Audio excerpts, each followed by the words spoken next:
to start the stream together.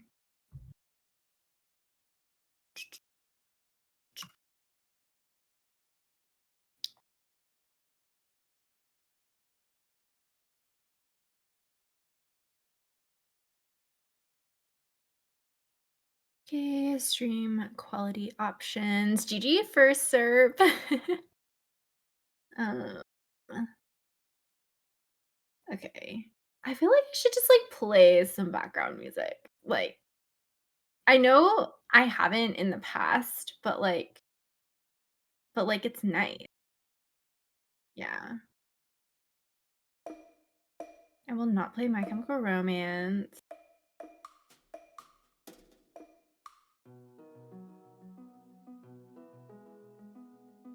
Okay, that's chill. We'll play Animal Crossing Lo-Fi, the classic over here.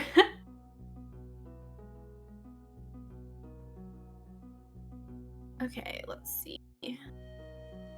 Oatmeal One wants to collaborate.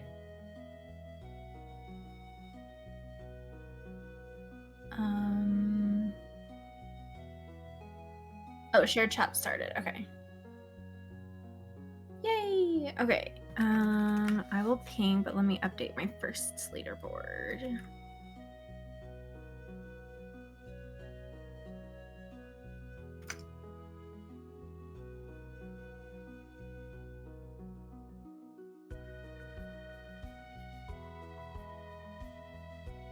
Man, Animal Crossing music is so good.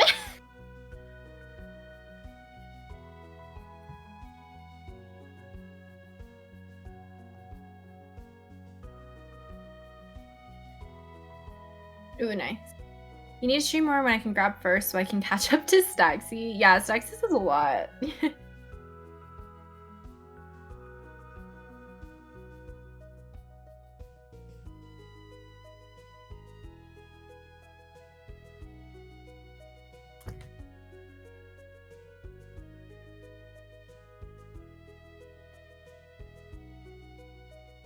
I'm saying okay, my go live is yarn cast with oat. Q2, wild. Pop in so you can see what yarn I've acquired this quarter. Hi, Beardo. All right. Yay, knitting so true, Derpycorn. Welcome on in. What did I just drop? Nothing, I think. Okay.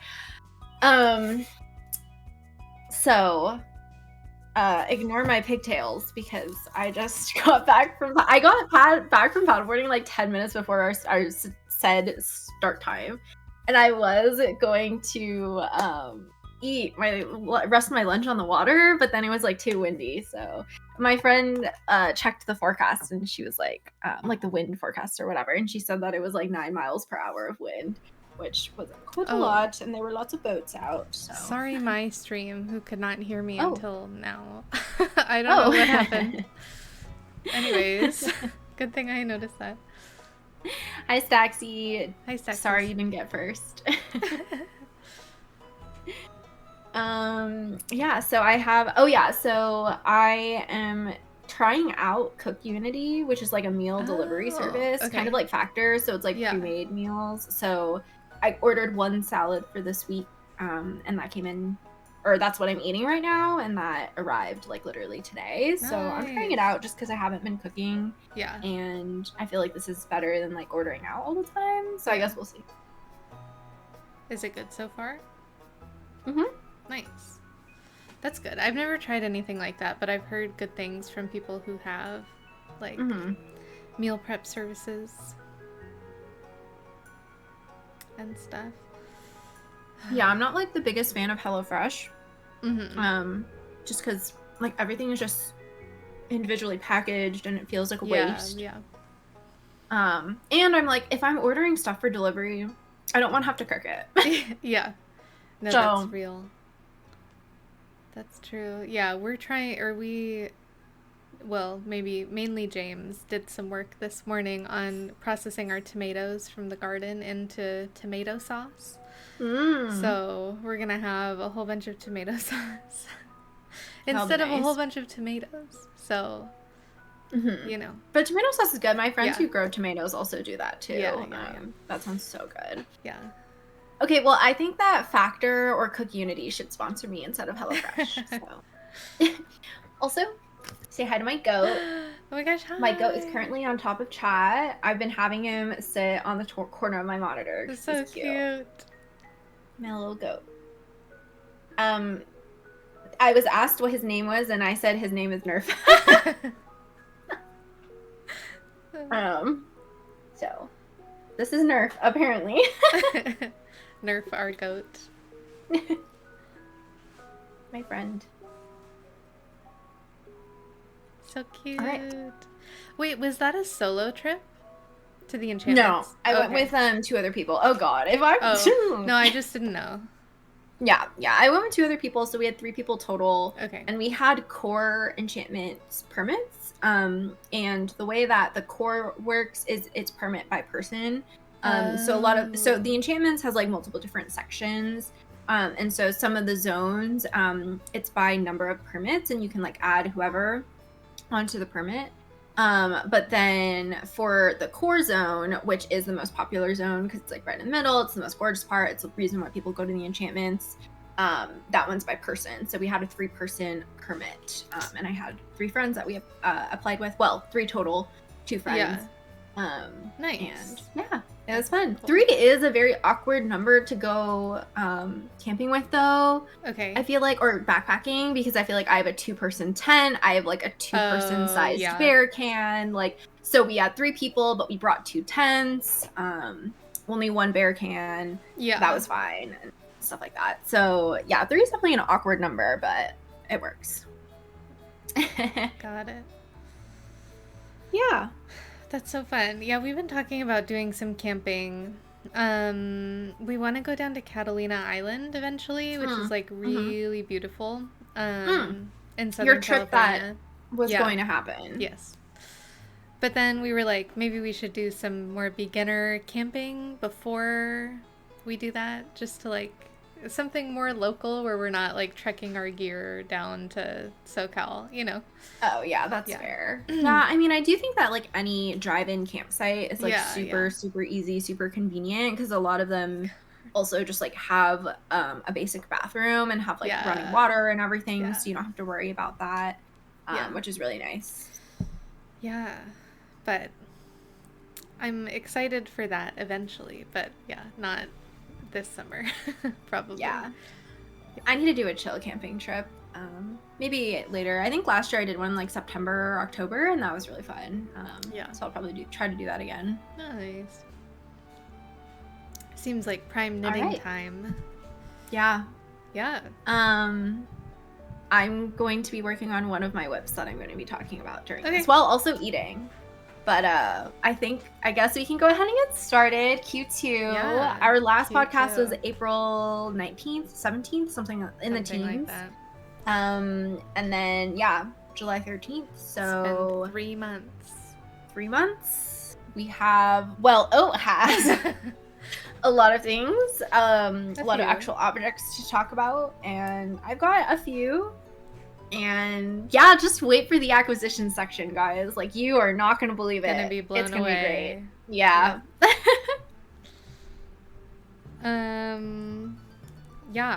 If you're new here to the pod, I'm Oat, or you can call me Oat.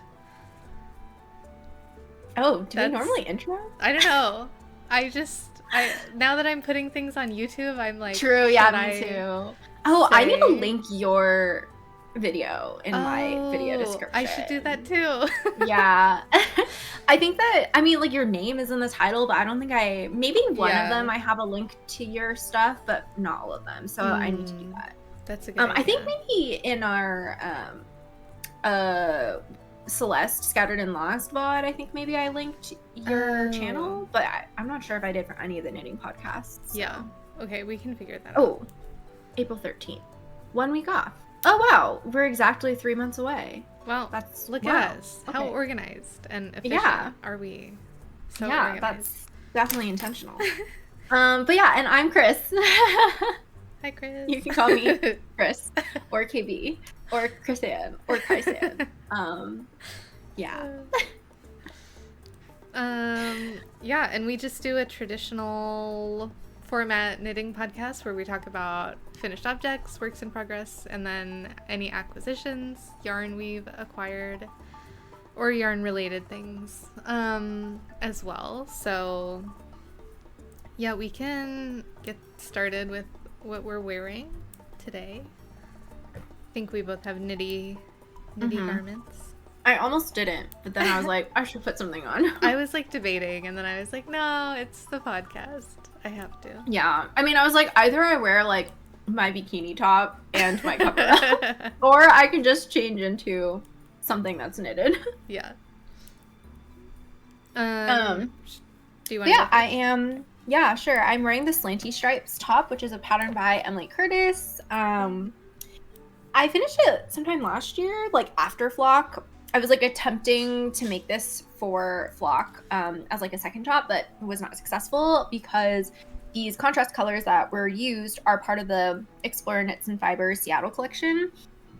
So like this purple is Squim, this blue is Rain Shadow, this is blue, I think. Oh no, this is green, this is Snoqualmie, this blue is Puget Sound, this pink is Gumwall, and this red is Pike Place.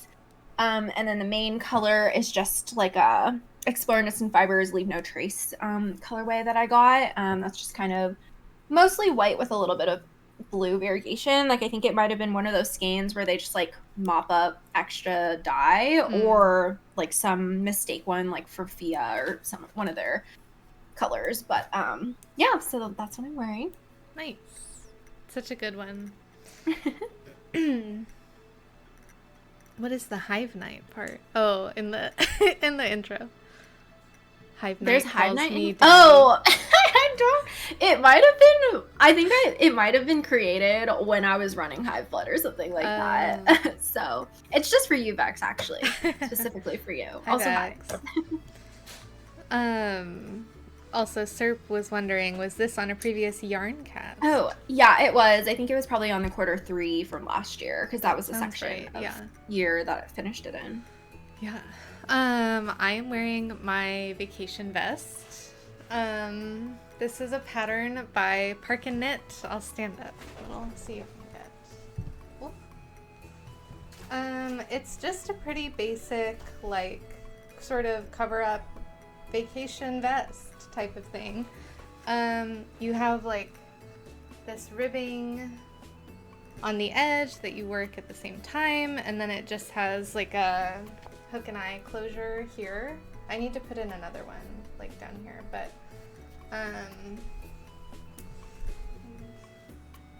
oh, it's so cute. Yeah. I like this a lot. It's knitted up really fast. I mean, well, spoilers, but Chris inspired me to knit this. And did I say it's a pattern by Park and Knit? Yeah, you did. Okay. I had just thrifted this cotton Nevada. It's 100% cotton. I think it's vintage yarn, like from the 90s. And I found 5 balls of it at Savers. So like, and then it was the same week that you were like, knit the vacation vest, and I was like, okay. Because I just held it double for this, and it used up literally all of it. Like, that's how much I have left. So this was a super fast knit. It was like, I finished it and I was like, I could totally make another one. Like I would, because just I feel like it's really easy. I haven't really worn it much, mostly because I haven't finished the finishings. Like, the hook and eye is not super secure, the one that I did put in, and then the other one I still need to install. And then for a minute I was debating like adding an I-cord tie, and so I did make 2 I-cord ties. And I think I have enough, actually, maybe to make 2 more, but that's, like, kind of a factor as well, is, like, if I'm making more I-cord ties, I'm playing Yarn Chicken, probably.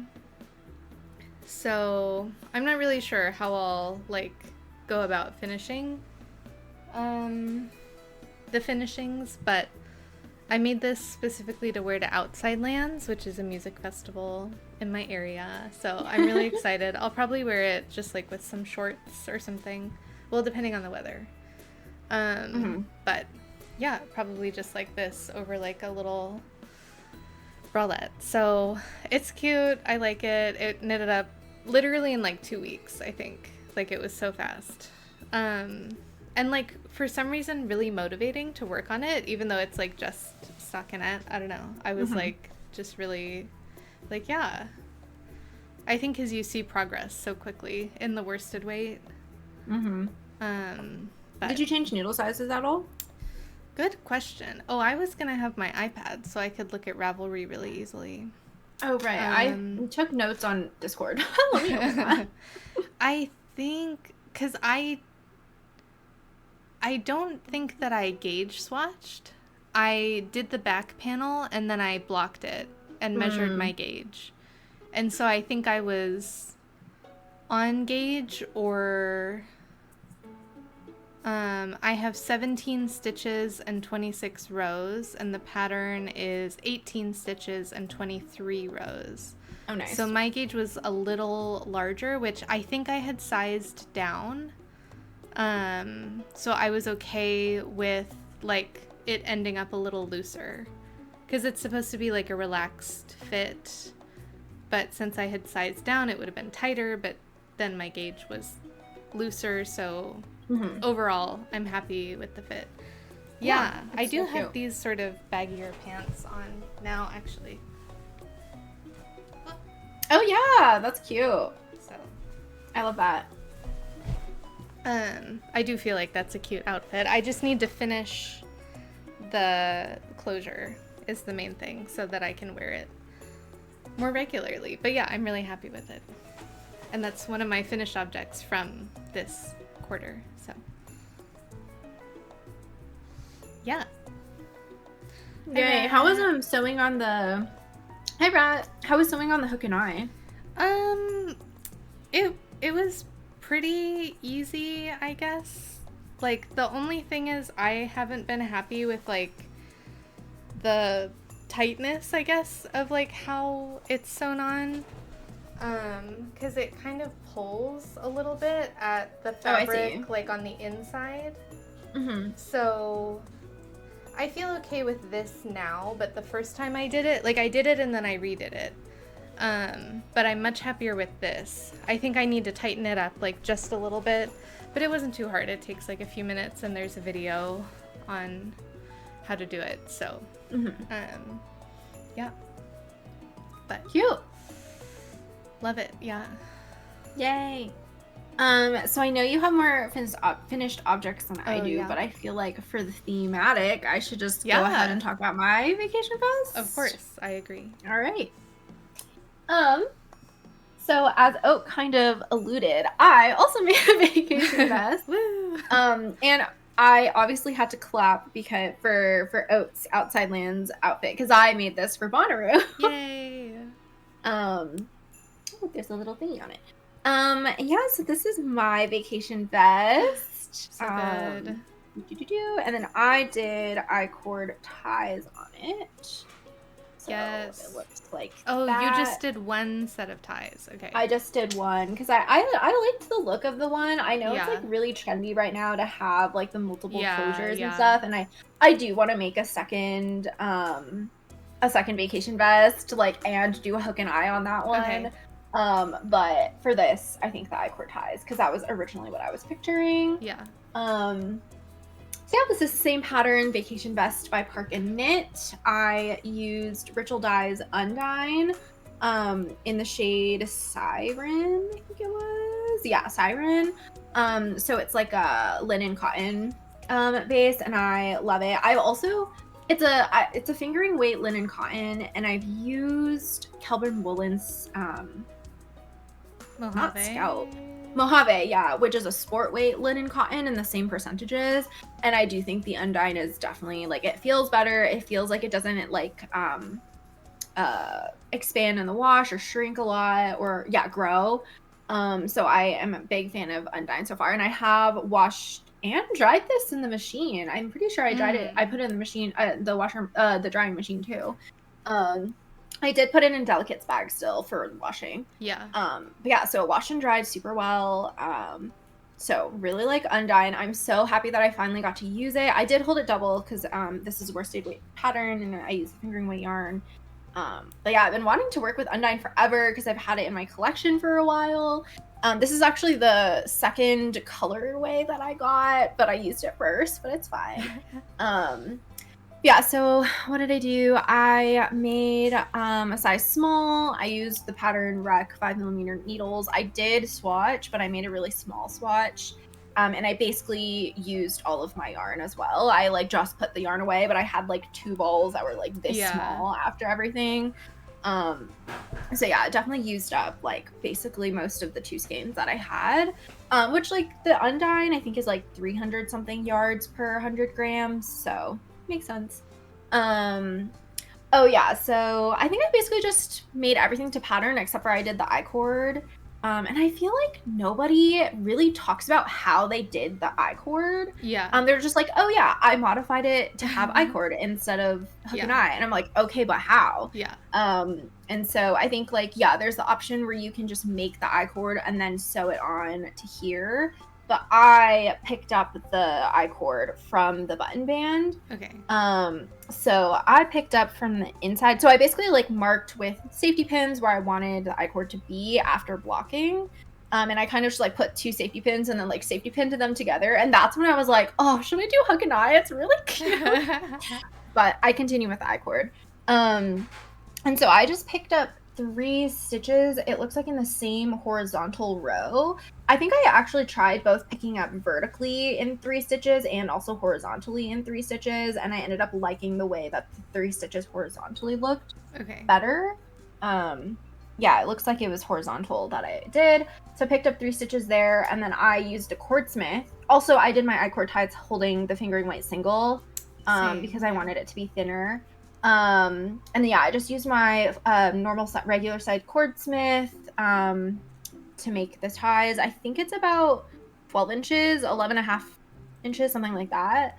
And then I just snipped it, weaved in those ends like normal I-cord. You can kind of see my end poking out, but that's okay.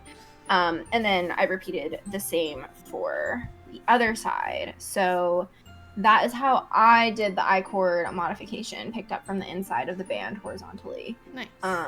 And yeah, I'm really happy with how it turns out. I do think that like sometimes when I wear it, it is a little bit crooked. Like the hem is a little crooked. Which like I did remember seeing that like in the pattern. She's like, make sure you block it and then like just eyeball where the hook and eye goes because the fronts can be different lengths based off of the rows. Yeah. I think it's like 1 or 2 rows askew or something, but I don't know, mine still ends up being slightly lopsided, I think, just because it does kind of like tilt depending on how I tied my bow and stuff like that. But yeah, it was fun. Oh yeah, and then the other fun thing that happened, because basically this is top down, you like start with the back panel and then you pick up from the shoulders to do the left and the right and left fronts. But then, so I did that, and then when I was joining, so you join like front to back to front. When I joined it, I somehow twisted one of my fronts, and so it was like completely twisted, and I was like, shit, what am I gonna do? I was like, I cannot believe I did that too, because I literally was like making sure everything was like correct, but then I somehow, I mean, it just happens, right? It happens. So totally. What I did, because I had already started like working on the body a little bit before I realized that it was twisted. And so I now at this point, I can't even tell which shoulder it was that this happened, but I basically unpicked the pickup, because you pick up from the shoulder line here. And again, I can't remember which one it is, so I guess whatever tension happened blocked out. Maybe it's this one. So I unpicked this pickup situation and like kind of studied the way it looked, and then untwisted it, put it back, and then just kind of like did it by like making the V's to connect the 2 panels. And yeah, I like can't, the only reason why I was like, maybe it's this one is because this is indented a little bit, and I think that might be because of the way that I redid the little pickup situation. So yeah, unpicked, and then I used just like an embroidery needle to like go in, kind of like your Kitchener-ing, except for it's like Kitchener 2 flat things that are not on needles. Yeah. No, I think I did put it on needles, but like not really. I don't know. It was pretty easy, just eyeball it, and so much easier than picking out the whole thing. So did a little bit of surgery. You can't even tell. Yeah, it looks great. Yeah, I really like it. This pattern is great. I think so. I was wearing it at Bonnaroo, and I was wearing it with my friend who like had crocheted like a daisy granny square top. Ooh. And she was like getting so many compliments, like, oh, like, did you make that? Like, that's awesome. And then nobody asked me if I made my top. No. But then we were laughing about it because I was like, I think it just doesn't look like you made it, you know? Yeah. And I was like, the only hint to like an untrained eye, I suppose, is that there's no finishing on the back neck. Yeah. This is just straight up your long tail cast on. Yeah. So I mean, you could add a little bit of finishing, or like maybe start with like ribbing or something to like make this a little bit cleaner. But I was like, literally it's just this back neck, which like doesn't look quite as polished, but then everything else just like looks very, very polished and nice. So yeah, that's okay that nobody complimented me on my outfit. But yeah, yay, so cute, yay. And our other friend Matcha made one too. Yes, she did, and she used also fingering held double, which is funny. But hers was 100% wool. Yes, true. OMG, did you make that? I did, Pluto. Oh, it's Surf. Don't you worry. We'll talk about it. Cool. So, let's see. Should I start with an exciting thing or like a not exciting thing? How can it be not exciting? I don't know. It's knitting. Well, okay, yeah. I finished my Oslo hat. Oh, cute. It's brown. Can you tell that it's brown? Mm-hmm. It's like a deep chocolatey brown, like almost a black brown, but I really like this color. And I played a really intense game of Yarn Chicken with this. So this is the Oslo hat by Petite Knit. I used a yarn that I got at the Bay Area Yarn Crawl. It's called Rohrspatz and Wollmeise Sockenwolle. So it's like an 80-20 merino nylon sock yarn. And I used all of it. It felt really good to use it up, but like literally I had to rip back at the crown and then like shorten the stockinette part and redo the decreases. Cause I was like out of yarn. And this is the first time I think I've made a few Oslo hats. This is the first time I didn't shorten the brim. So I think that's probably why, because the skein I had was 150 grams. And in the past, I've used like 110 grams to make an Oslo hat. So I was really confused, like when I was getting close to the end of my yarn. Like I was like, this doesn't track with like how much yarn I normally use for an Oslo hat. It could be that, I don't know, maybe this is thinner or something than the other yarn that I've used before. But anyways, I'm glad I was able to like make it work with the yarn that I had, and I'm happy with how it looks. The Oslo hat has these really nice like decreases at the crown, and a double brim here, so it's like triple thick, so it's very warm. And yeah, I think I have in my notes that I started my decreases with 19 grams left. And I literally had like a tail, like a this long tail at the end. Interesting. So, okay. I would think 19 is enough for the full set, but yeah. I don't know. It's also, it could be because she re-released the Oslo hat 3.0. And so I was sort of trying to like figure out what the differences were in the pattern, but I don't know them like top of mind. I guess what I did is I ended up following the shaping from the Oslo hat 2.0, because I think that the 3.0 hat does have slightly different shaping where you do more rows. So I had still the 2.0 Oslo hat on my iPad, so I used that. but I had been using the 3.0 for the beginning part of the hat. So, yeah. Interesting. I don't know. Yeah, now I'm curious too. I'll have to look at my pattern to see. Yeah. This is quite warm too, but my other Oslo hat is like variegated, so it's nice to have like a solid one. Yeah. Cute. Yay. Yay. I only have 2 more, so I think you should talk about another one. Okay. I only have 3 more, so. Oh yeah, perfect. Okay. I was thinking about maybe putting this on, if that is interesting to the pod. But I'm interested. Okay. Well, then give me 1 moment, please. Hello, chat. Speaking of beanies, I was able to wear my beanie in summer, in June on the enchantments because it was cold at night. So I put my oh my god, Manhattan hat by Tori Yu on.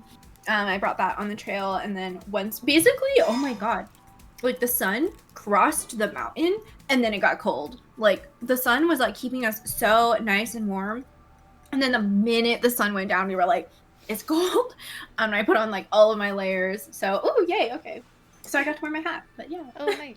Oh my god, it's so cute. Is it? Wait, I love it. Oh, okay. No, I really like it. I feel like boat net looks good on you. I have mixed feelings. Okay. Well, let's talk about it. So, this is my camisole number 10 by My Favorite Things Knitwear. I'll stand up, give you a little... It's cute. That's so cute, and I love the color. The boat neck. Mm-hmm. The boat neck. You can see sort of one of my issues with it is the armhole depth. And well, okay, we'll get into it. Camisole number 10. My Favorite Things Knitwear. I used Amani Yarns Aini, which is an alpaca silk blend, 80-20, alpaca 80%, silk 20%. Not the ideal fiber for a summer garment. But it is pretty like nice and flowy and drapey.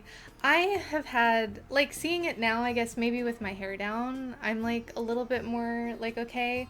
I have felt like maybe the way that the neckline is like not super flattering on me, like something about the way that it sits I'm not like obsessed with, but I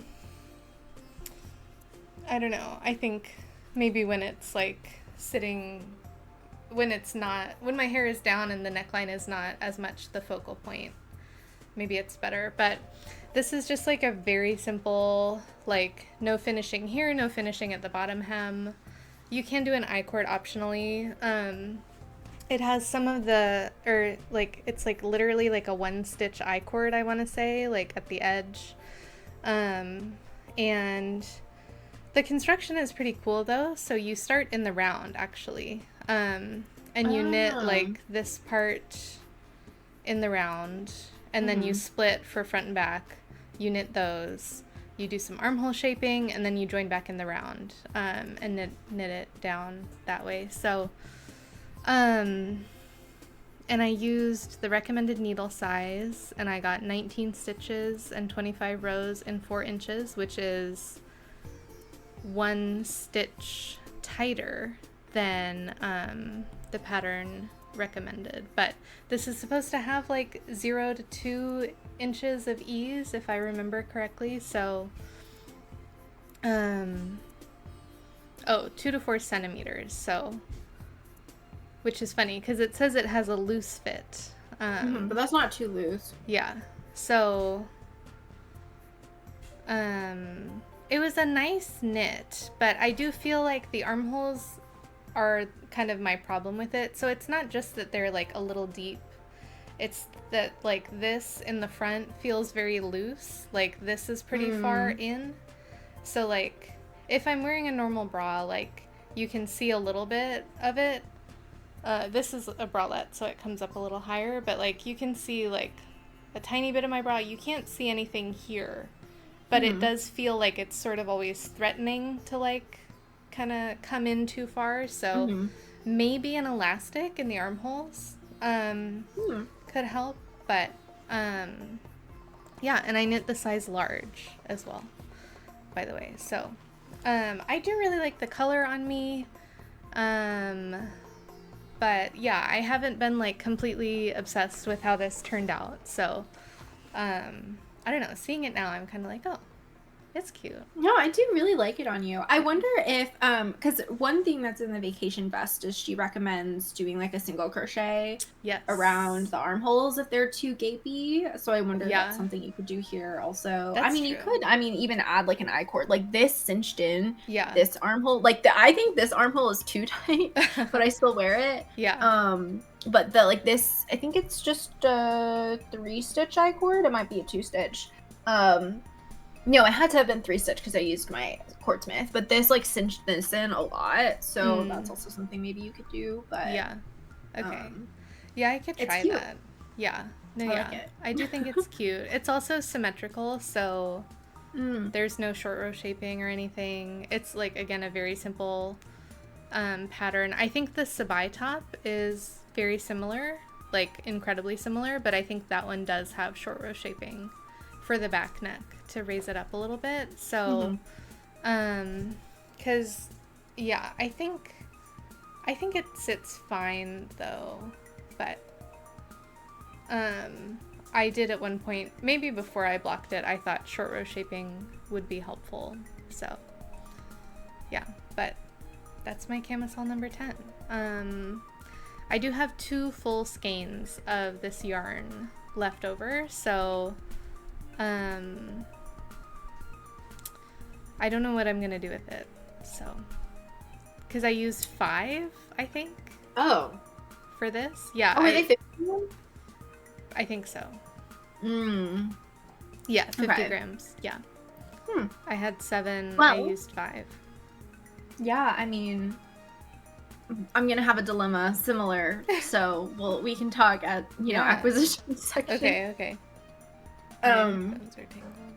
But yeah, Serp, I think we were talking about I-cord at like right when iBalder was like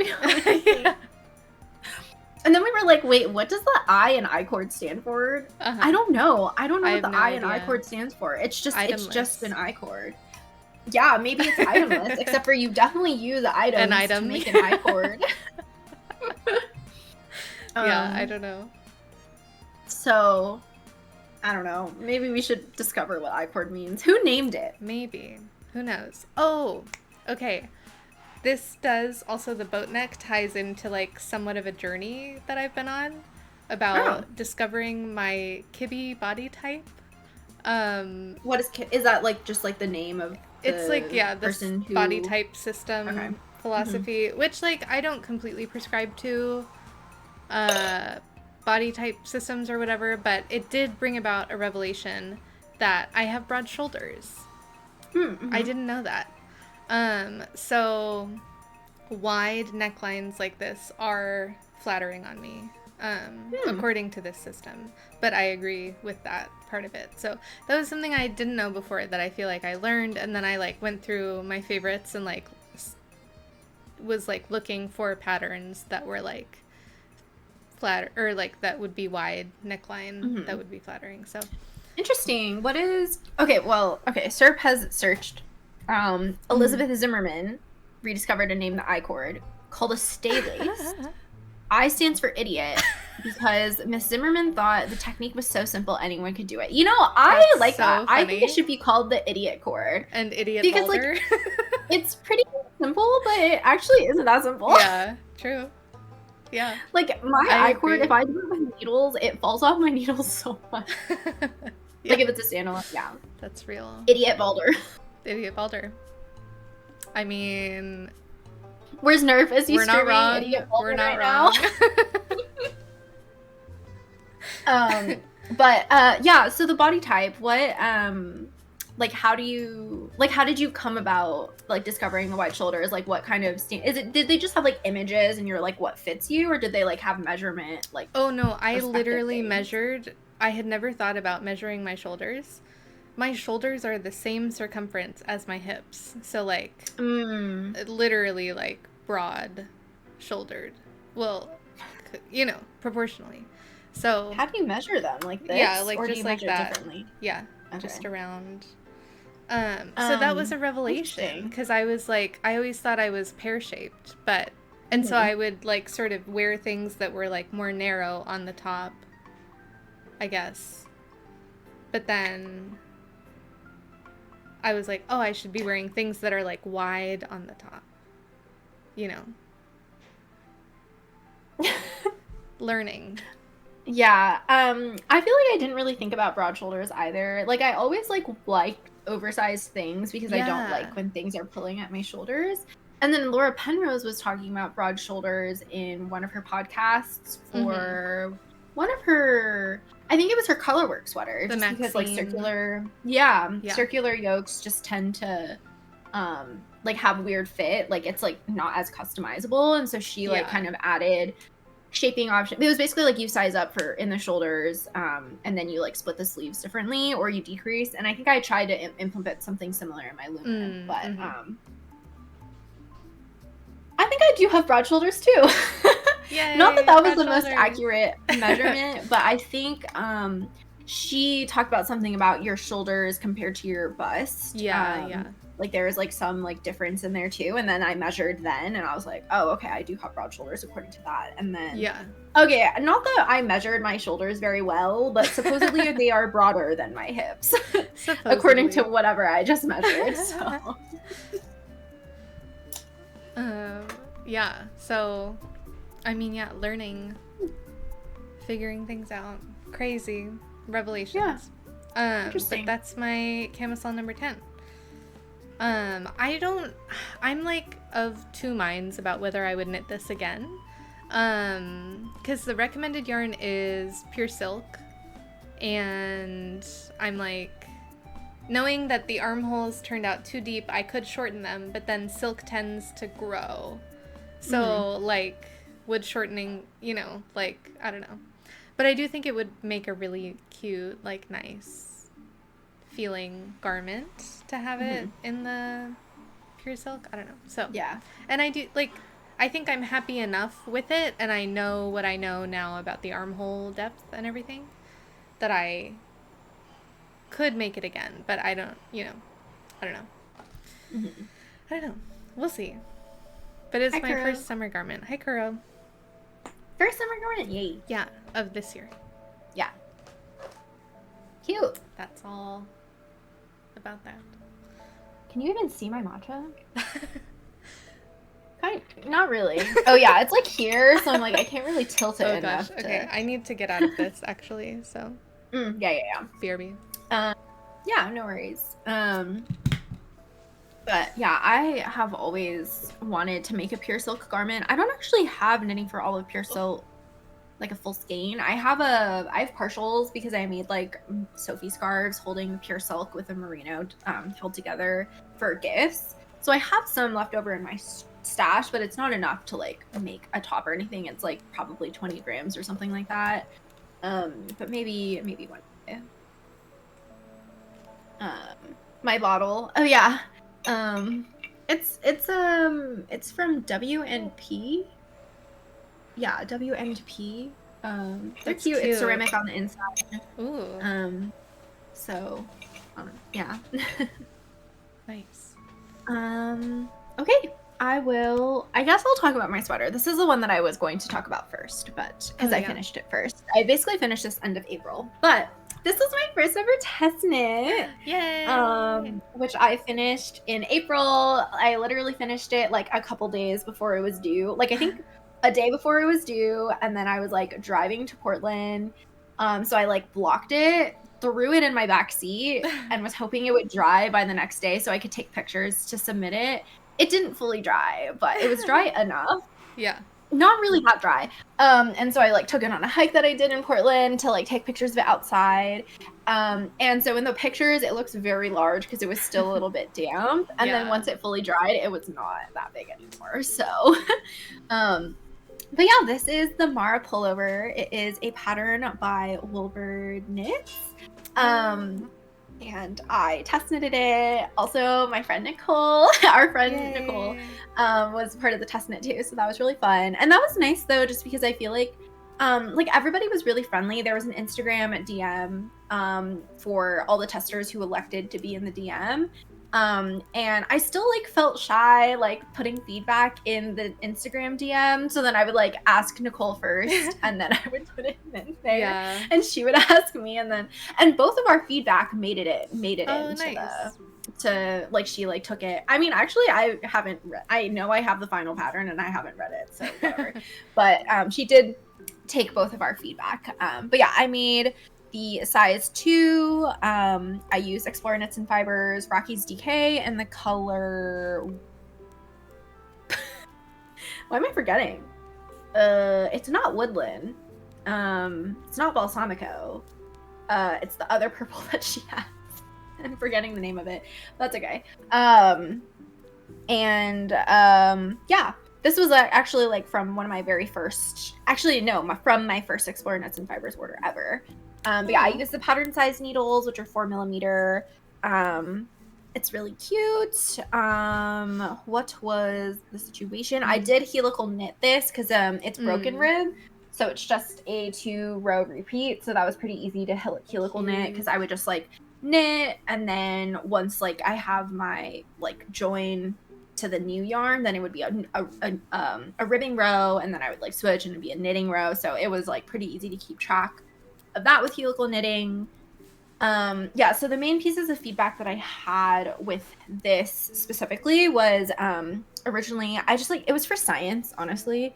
But I know like when you switch from a pattern to ribbing, you typically just want one knit row in between. Yeah. But in the pattern, there was specifically a row where you decrease and go down in needle size. That was a knit row before you start the 1x1 ribbing after ending the broken rib.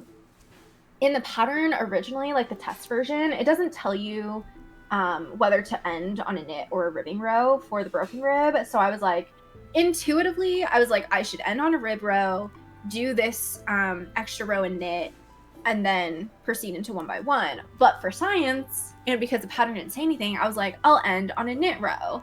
So I basically ended on a knit row, then I had another knit row where I went down in needle size, and then it went down to the 1x1 ribbing. And it did leave a little bit more of an indent here than it would happen if you transition with just one knit row like I did on the sleeves.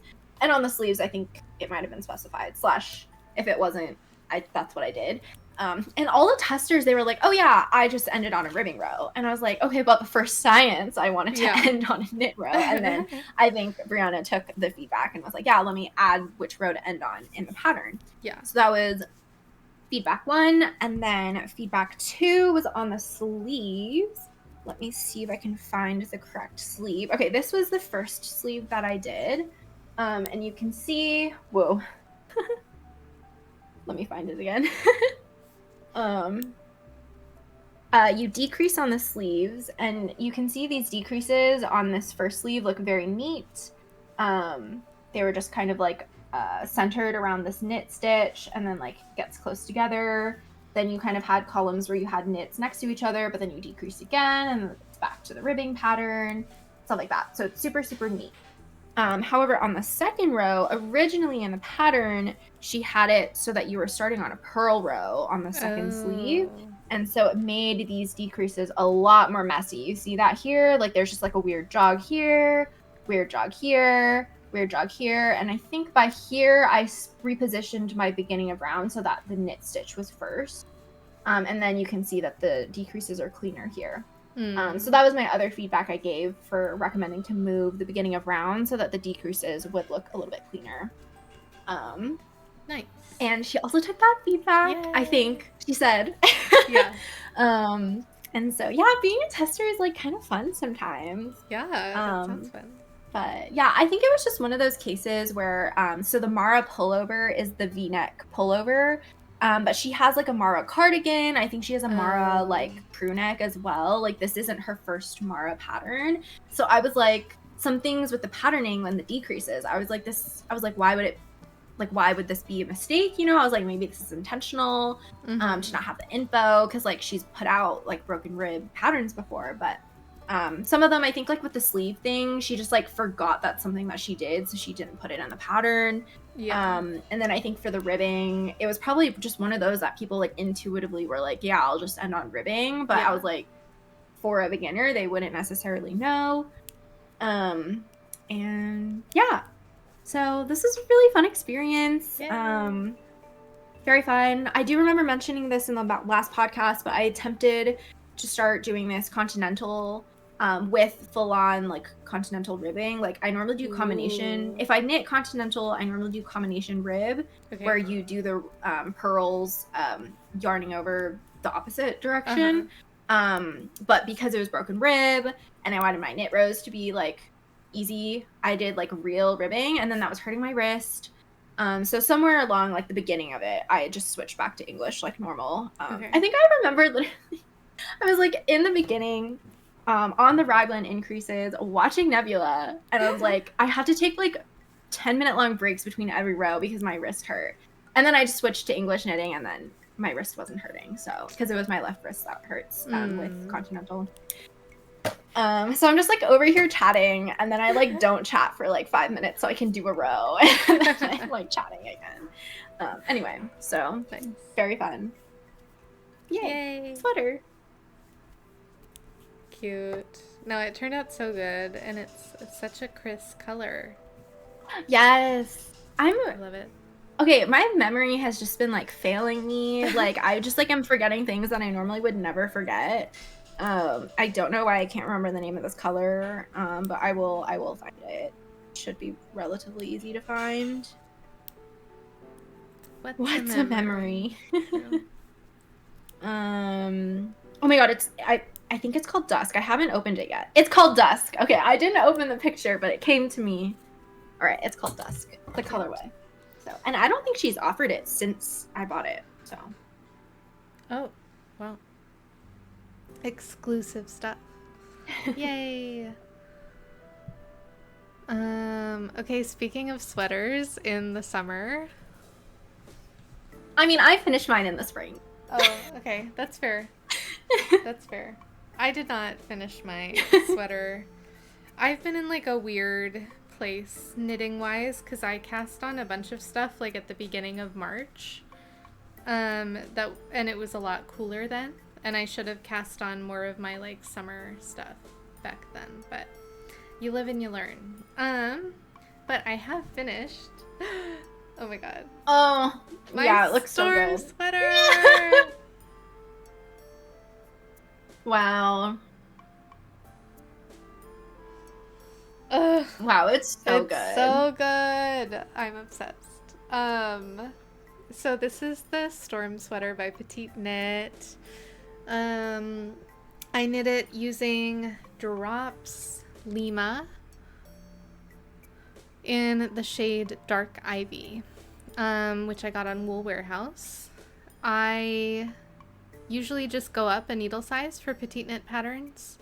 So I knit this on 4.5 millimeter needles, and I did get gauge. Well, I did get stitch gauge. I didn't get row gauge. So it was a pretty smooth, like, project to work on. My only trouble that I had was at the very beginning, and this was a me problem. It was not the pattern, but I had a little trouble with the short rows. So you do short rows here to shape the shoulder. So you have this nice line that goes like diagonally down. And I just was confused, and I was doing the short rows wrong because I had never read a pattern that like, but apparently it's a very common way of like writing out how to do short rows in a pattern. So I was like turning one stitch off or something. It was something like that. So I had to rip back, but I fixed it. And then from there, it was like very much smooth sailing. So this is like, I think it's called a European drop shoulder when you shape with short rows like that. And so you start with the back panel, and then you pick up and knit the front, you do neck shaping, join the front, join under the arms, you know, knit the body, knit the sleeves. The sleeve decreases are like really good, I think, also. You end up doing them in the garter rows. So that's nice. Yeah, so you kind of like, you do have some funkiness with like you can definitely see like the seam sort of here where my beginning of round is, but I think it is a pretty nice solution for doing decreases in such like a busy texture pattern.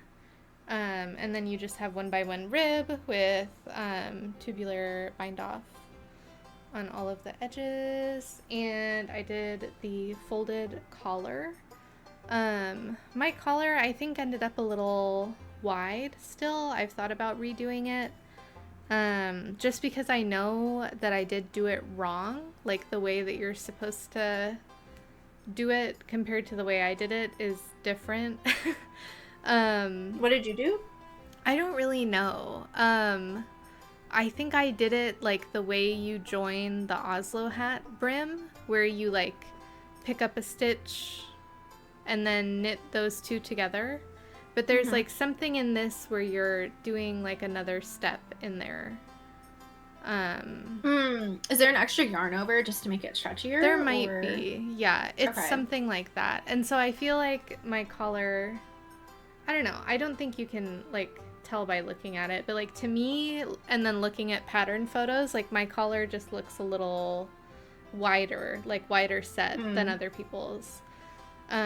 So I don't know. I don't think it's a huge deal, but yeah, that is pretty much my storm sweater. The Drops Lima is so nice. It's another alpaca yarn, so it is 65% wool and 35% alpaca. It's very nice and warm. And yeah, I mean, overall, I feel like this was so much fun to knit. Like, I wanted to put it away, like, because I did cast it on, I think, in March. And I was like, okay, once I finish the body, I'm going to put it away. And then I'm going to work on it when the winter comes, and I'll have a quick win just with, like, adding sleeves or whatever. And it literally lasted, like, less than a week in hibernation before I was like, but what if I just kept working on it? Because it's almost done. And I'm so glad I finished it. So, yeah, I'm super happy with this. It's very good. Yay. I don't know. Do I have anything else to say about it? I don't think so. Wait, so with the short row shaping, Yes. I remember you talking about this before too. Was it like in the pattern it just has like the German short row stitch, but then that German short row stitch is the double stitch plus the turning stitch and then you turn? Or is it different than that in the chart? I think let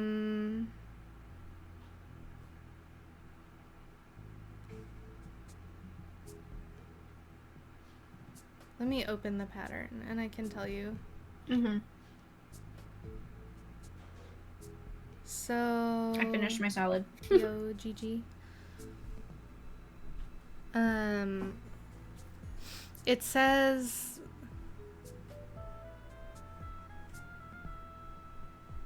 the first stitch is the turning stitch. Work in pattern, knit a certain number, turn. And then it says, oh, this is the part where I got confused. That's on the right side. And then on the wrong side, it says purl to 2 stitches after the last wrong side turn. And then turn. So I think I was confused about what 2 stitches after the turn meant. Because I think it's double stitch and then 2 more? Yes. Yeah. And then do you do an extra stitch before turning? I think that's what you were confused about. I remember that too. It was, something like that, where I thought it was like turn, purl to the, like the double stitch counted or something in the turn. Because that's like where you turn. Like you turn on that stitch. Yeah, so I was counting, I was only doing 1 stitch after the turn. or something. Gotcha. But yeah, I think that's a very standard way to write short rows in a pattern. So that one's on me. But yeah, I did get some help from Chris when I got stuck. So, but yeah, I don't know. It has all these nice textured motifs. I guess I could talk about that. No, it looks so good. Like diamonds, this broken rib, the diagonals, and then the little dot pattern. It's so cute. Yeah. Oh my gosh. Oh, if we see each other like in the winter or something, I need to wear my Alvar and you can wear Storm. Oh my gosh, that would be so cute. Oh, yeah. Maybe Matcha can wear her book club. Oh my gosh, it would be so cute. Oh my gosh, shout outs to my book club cardigan. True. Yeah. Yeah. That's my Storm sweater. Yay! Yay. Cute. I have just one more to talk about. So Surf is asking about the status of my Bonnaroo top, my second Bonnaroo top. And the status is that I did complete it and I did wear it at Bonnaroo. Well, I didn't wear it at Bonnaroo, but I wore it in Tennessee. For those who are not aware, Bonnaroo 2025 got canceled, unfortunately. Lucky for me, okay, so Thursday happened. I got there on Wednesday for the first time. This is my first year getting there on Wednesday. It's my third year going to Bonnaroo. And then Friday, Saturday, Sunday got canceled. Like Friday, basically the delays started right before right before we were like about to leave. Me and my friend were about to leave to go see Ginger Root. And then we were like, it might rain. And then like 2 minutes later, they're like delays. And we're like, oh, damn. And then, yeah. So literally nothing happened on Friday. And then, yeah, I got canceled for Saturday, Sunday. And so I had already been planning to wear my vacation vest on Thursday, which I did wear. So I was able to wear my vacation vest at Bonnaroo.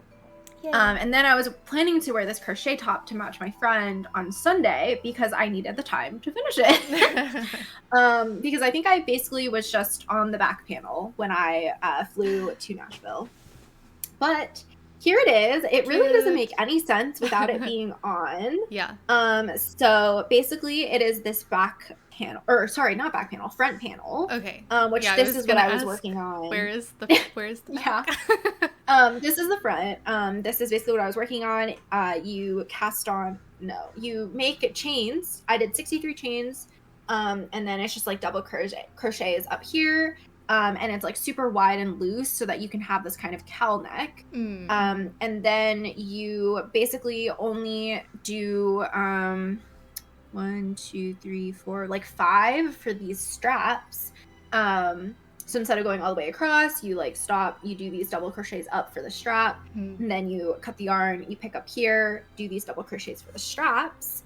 I will put this on top of my shirt. And then what you're supposed to do is just make an entire other back panel, and then that's like kind of shorter than this, and then you attach it onto the side so it's like a tube. But I decided to make ties instead.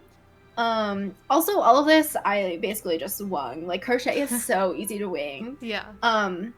So what I did instead is I picked up I think 15 stitches out of these 10 rows at the bottom here. And then did a couple rows, and then I started decreasing on one side here, and then I did rapid decreases here because I realized that I had made this section too long, and I was like, shit, it needs to be a tie. It's still too long. I probably should have started the shorter straps like here, like the thinner one, but it's okay. Yeah.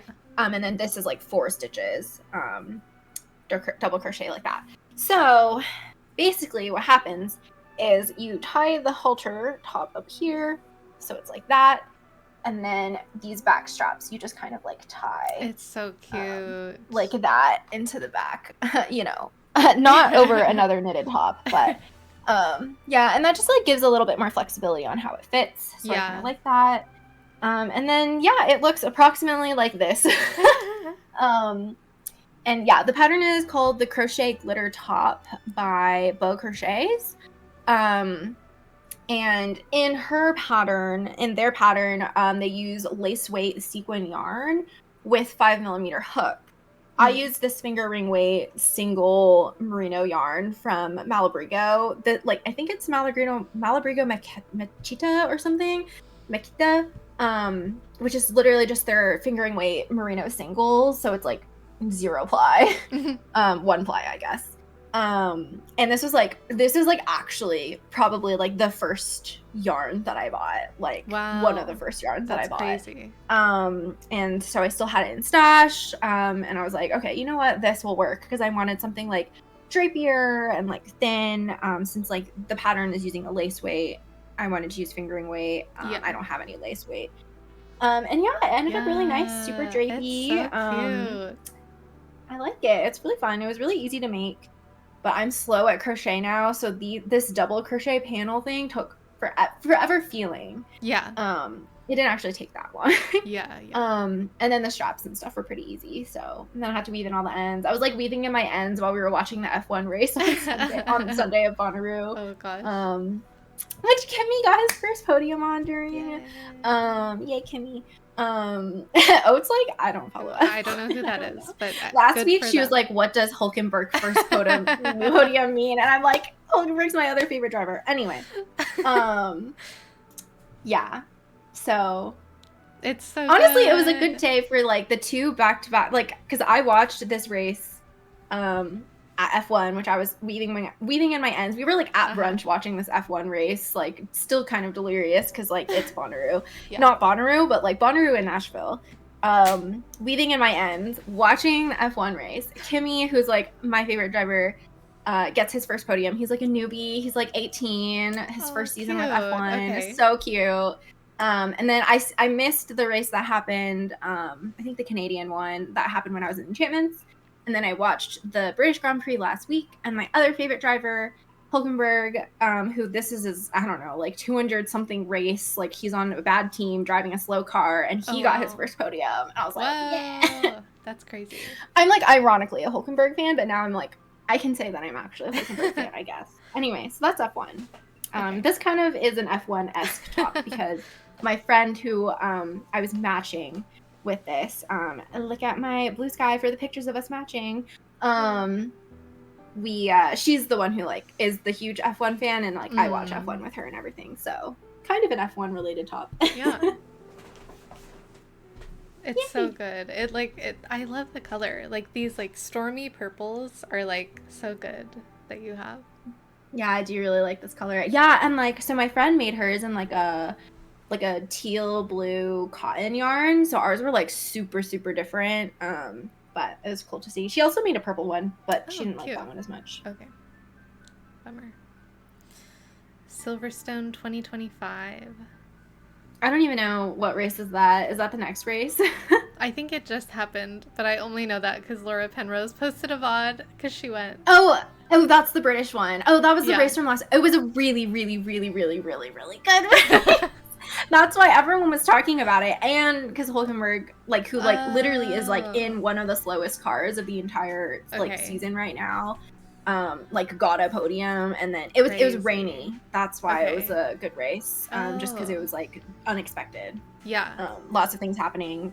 Okay. So it was very fun. Crazy.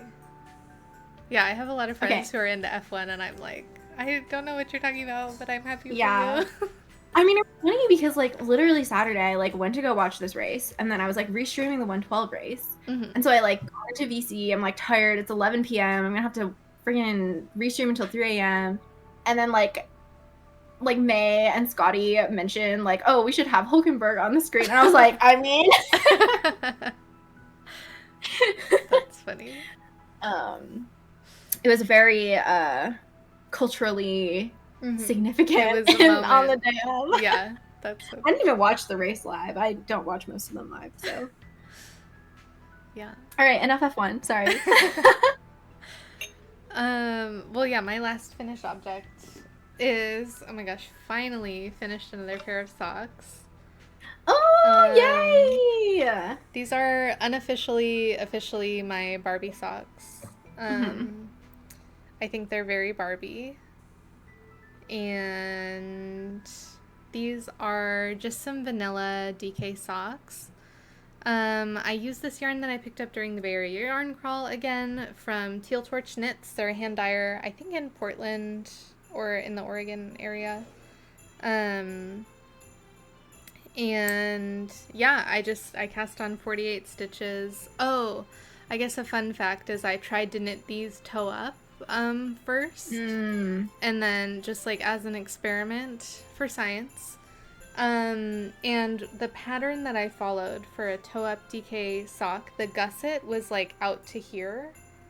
And they were huge. So I was like, So I finished an entire sock, toe up. And then I made another sock, and I was like, okay, if cuff down gets me a better fit, then I'm gonna knit another sock cuff down. Because I was like, maybe that's just like DK weight socks or something. I don't know. I was having a hard time finding like a vanilla DK sock pattern for some reason. So, but anyways, the fit turned out a lot better on these ones. And I just did my standard heel flap and gusset with the slip stitch heel. I just like how it looks and I like how it fits. I picked up 2 extra stitches at the part where you join the heel and then knit those together through the back loop to avoid getting a hole there, and then just a standard wedge toe, which the end ends up being a little narrower than on like a fingering weight sock, but they fit fine. So yeah, I used 3.25 millimeter needles. I did a 2x2 cuff. Cute. Pretty straightforward. So I'm trying to knit 6 pairs of socks this year. This is my second pair of socks, so these were supposed to be my March-April socks. So I'm a little behind because I just finished these in June. So, yeah. But, you know, okay. We'll get plenty there. of time to be. It was just a goal, so. And yeah, I do have time to knit socks, so. But yeah, I really like this yarn. I think it's like so gorgeous. You can see, well, if it'll focus. There's like it's hot so pink, cute. Neon yellow, neon blue. Yeah, it's very good. I've just been very into neons lately, but I don't like wearing neon colors like in like my garments.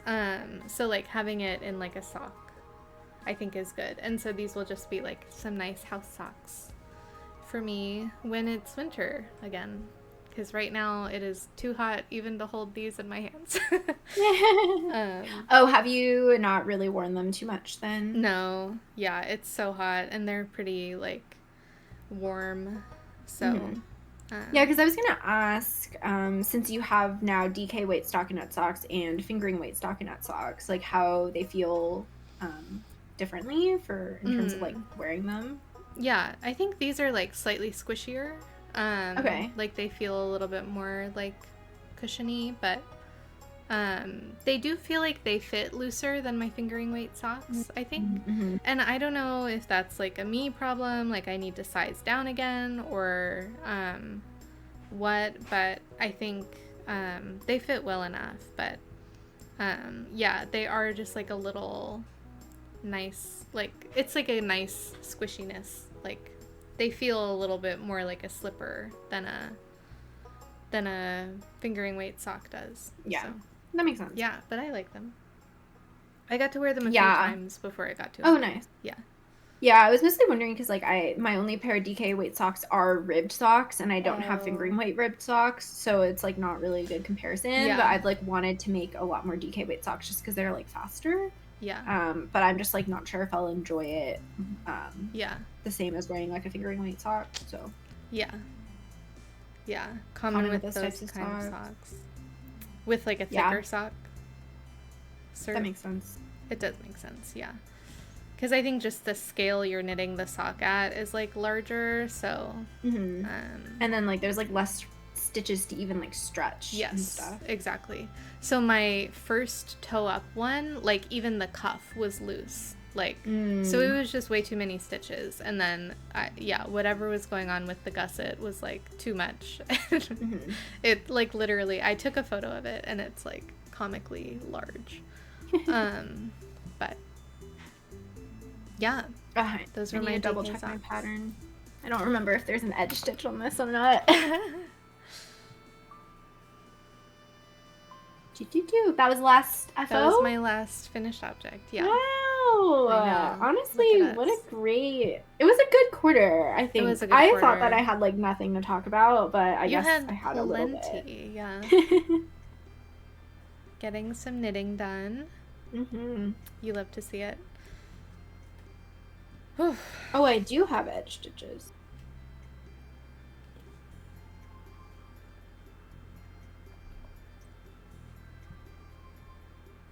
Sorry, I'm like, what is happening here? Better quarter than you'd expected from talking to either of us. That's so funny. Yeah, I think we both had, like, we were like, oh, so bad. Knitting, but yeah. There's always something to talk about. I think, because I think the whips are definitely lighter than, at least for me, than typical. Because I definitely, like, after Bonner, I, like, did not really, like, knit a lot. Even now, like, I have knitting projects, but I just haven't knit on them very much. Yeah. I feel that. I do have edge stitches. Okay. I have 5 whips to talk about. Yeah. Go ahead. I have 2, 3. Okay. I have 3, but one is just really short because there's not much update. Okay. But I have worked on it. My first one that I will talk about.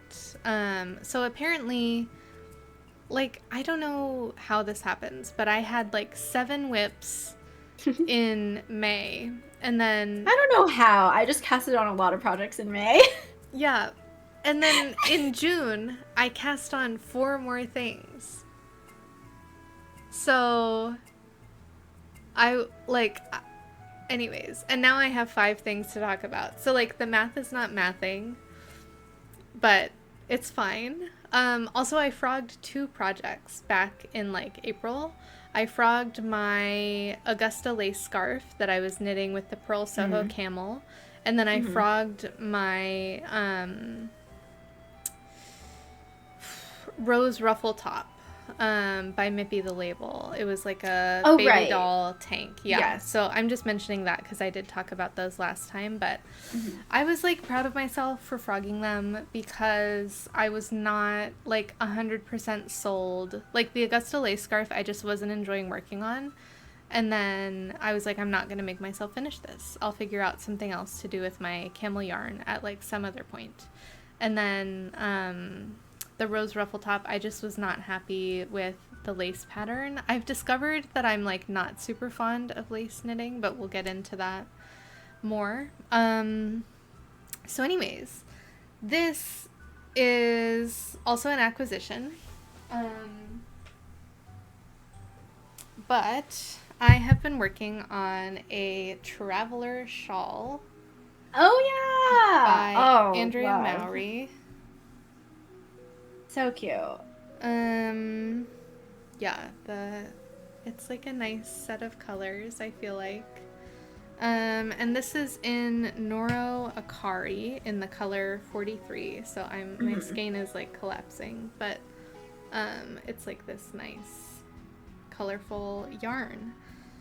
I don't think I have too much to say about this. I mean, I didn't swatch.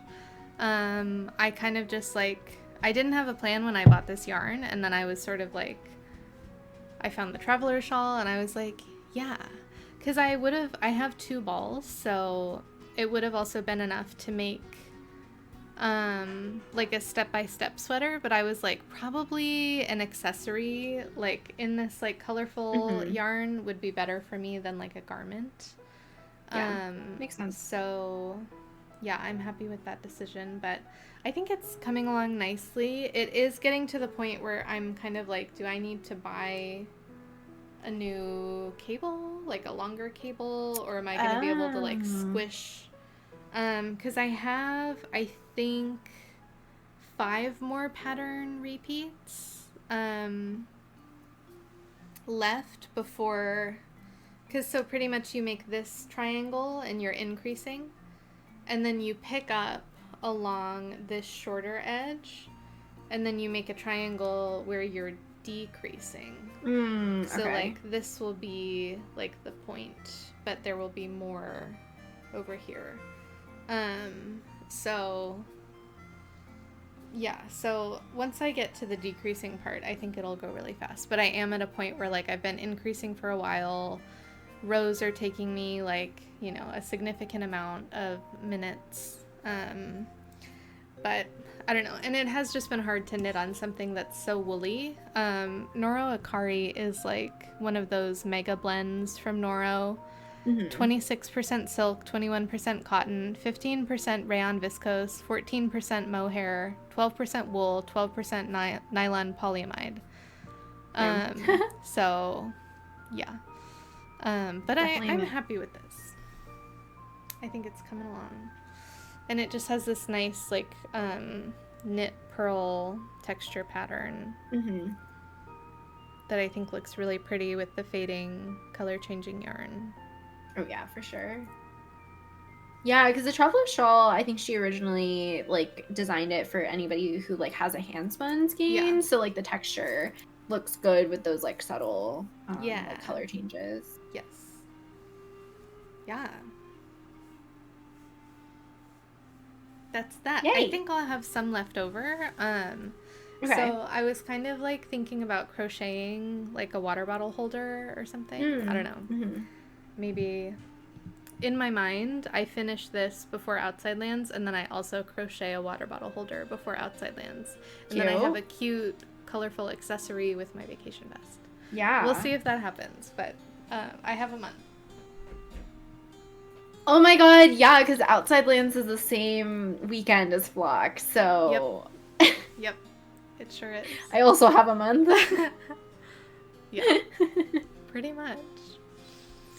Yay. Okay, I will not talk about what I'm currently working on so that we can stay in theme. And also this one's really quick anyway. Okay. My Traveler Crew. Cute bag. Oh, my mini Trader Joe's bag. Yeah. I've been using it as a project bag. It's been pretty good. But yeah, I have made minimal progress on my Traveler hoodie, but I'm making it the crew neck version. Yeah, I don't know. I mean, I have worked on it.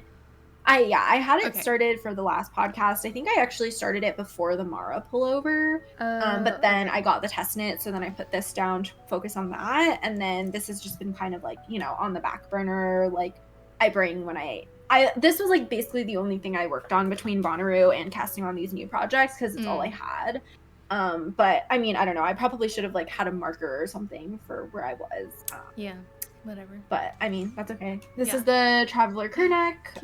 Well, Traveler hoodie, or it's probably just called the Traveler actually. And I'm doing a crew neck version, but you can't really tell that yet because it's knit bottom up. So 2x2 ribbing, which I did a tubular cast on for.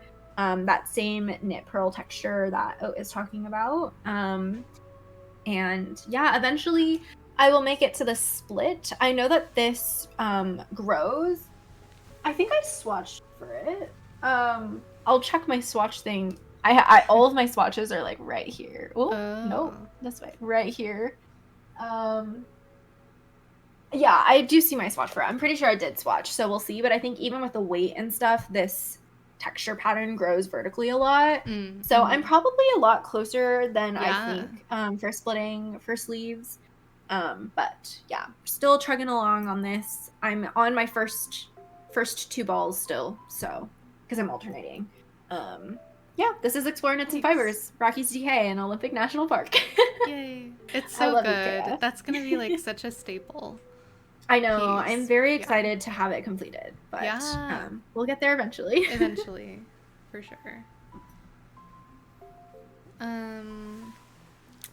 Okay, cool. My next one. Ooh, okay.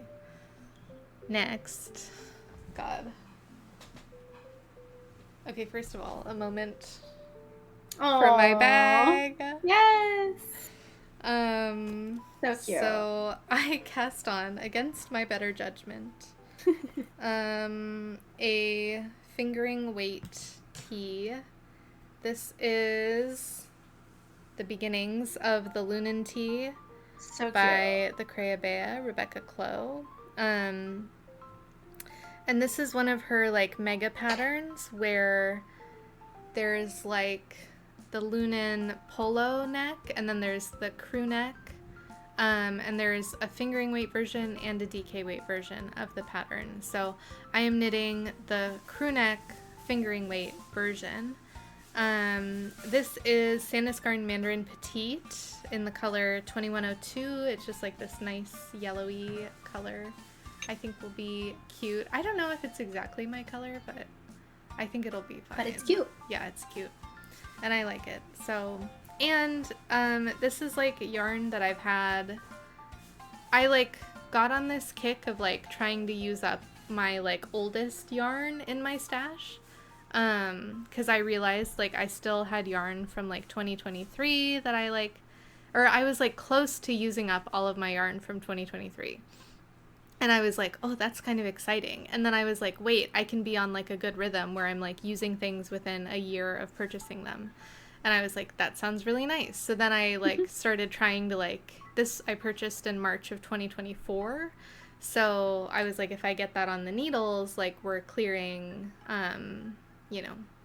clearing that out. And then this is the last of that yarn purchase that I made. Like I bought 4 different quantities of yarn. This is the last one I hadn't worked with. So then I would be caught up to next summer, or to last summer, in terms of like yarn for the most part. But yeah, so I kind of, that's been like the theme of my whips is like I'm working with like really old yarn in my stash, or I'm acquiring yarn and casting on immediately. So this is an old stash thing, but so this I'm almost done with the increases. I'm pretty sure like I just have like maybe 10 rows of increases left, but then you have to knit like even for a while, so it just takes forever. It's been growing but like slowly, and I'm like not super motivated to pick it up and work on it. The Mandarin Petite is 100% cotton, so this would be really nice to have, I think, as like a top for summer. But oh yeah, I have like a ball. Cute. Yeah, but we'll see how it comes together and when it comes together, because this is probably going to take me like a very long time. Like I imagine this is going to be like a next summer finishing project. So yeah. Yeah. I am knitting the 3rd size probably. I don't have it in my notes. But this is another June cast on, so. It's cute. Yeah. I'm excited for it, but it's like hard to be excited for it when I know it's going to take me so long to make. So, yeah. That's but very we'll fair. get there. I do love the Creabea's like mega patterns, but I still haven't made any of her patterns, even though I own multiple of them, but I haven't made it yet. Yeah.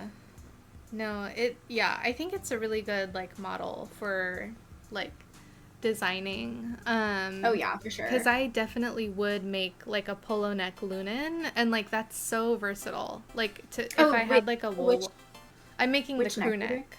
Crew neck, okay. Yeah, so just no polo or anything, but the polo neck I think looks really nice, and like it's one of those where like, you know, when you like look at a project and then the designer photos look really nice, and then you look at the project photos and then you're like, interesting. That doesn't look the way that it looks in the designer photos. I feel like the Lunan, all of the polo neck collars in the project photos look really nice. Ooh, so like I think she did a really good job with like designing the polo neck with the double knitting and the shaping. Like I know there's short rows in it, like so, and the way she has it broken out too is like the 4-ply and the DK weight are like 2 different like documents completely. So The shaping is different. Yeah, and stuff. like very not confusing to work on. And it's been like a nice process so far, even though it's taking me forever. So, but I do have it in this cute little bag. Yes. Which is exciting. So, yeah, that's my Lunan tea so far. All right. Thank you, sir. I finished my lunch. True. GG. Yeah. Okay, I will talk about what I'm currently working on right now. So speaking of Flock being a month away, me and my closer knitting friend here, were like, oh, Flock is a month away. We should probably make our Flock tops. And so we decided to make tanks so that they would go faster. Yeah. And I have not been good at working through the yarn that I got from Flock in 2023 or in 2024. However, this is Flock 2023, aka the first year of Flock related yarn that I'm using. So I am making the Ingrid top by not Tina. Gregoria Fibers? Yes, Gregoria Fibers. I was like, what's the other designer? Which is the top that I was planning on making when I bought this yarn. Nice. So it's a sport weight tank with like eyelets in it. I will show the swatch in a second as well. And yeah, it's pretty cute. I don't think it's very size inclusive. I don't think a lot of Gregoria Fibers patterns are, but because I already kind of decided that I wanted to make that top with this yarn. It has sizes, just not a lot of sizes. Or like it could be more, I think. But yeah, here's my swatch. Wow. I think wherever I started, I think this is I started using with the 3.5 3.5 millimeter needle, which is pattern recommended. But I think my yarn is a little bit thinner than what she's using. So then I sized up to 3.75 for the rest. And I'm like pretty on gauge with that, I believe, from this swatch measurement. But you see there's just like these eyelets that go around. And this yarn is so fun. Yeah. The yarn is by Porter Wool Company and is the colorway Flock Party. Cute. Because it was the Porter Wool Company's Flock exclusive colorway for Flock 2023. I did not actually purchase it at Flock. She opened a pre-order like right after Flock because it sold out so quickly. So I bought 2 skeins of the sport weight. And I believe this is an 80-20 blend, but I'm not completely positive. That's okay. It's the sport sock base, so I'm pretty sure it's 80-20. Oh, yeah. I'm making the size 2. This is my cast on. I cast it on like last week, so not too much progress here. I don't know. That's cute. I'm excited. Yeah. I have my row counter on because it's like a 10 row repeat. Oh, nice. But should be chill. I did bring this to My Chemical Romance on Friday. And I did get to work on it, but I only did like 3 rows because there really wasn't that much time between the opener and MCR going on. Nice. And then I was like eating for the rest of the time. So that we were sitting, but makes sense. Yay! Cute. That's gonna be. But yeah, so this will good. ideally be done in a month for Flock 2025. Good luck. Violent Femmes was the opener. They have a different opener for every show, which is kind of fun. Oh, that is fun. Yeah.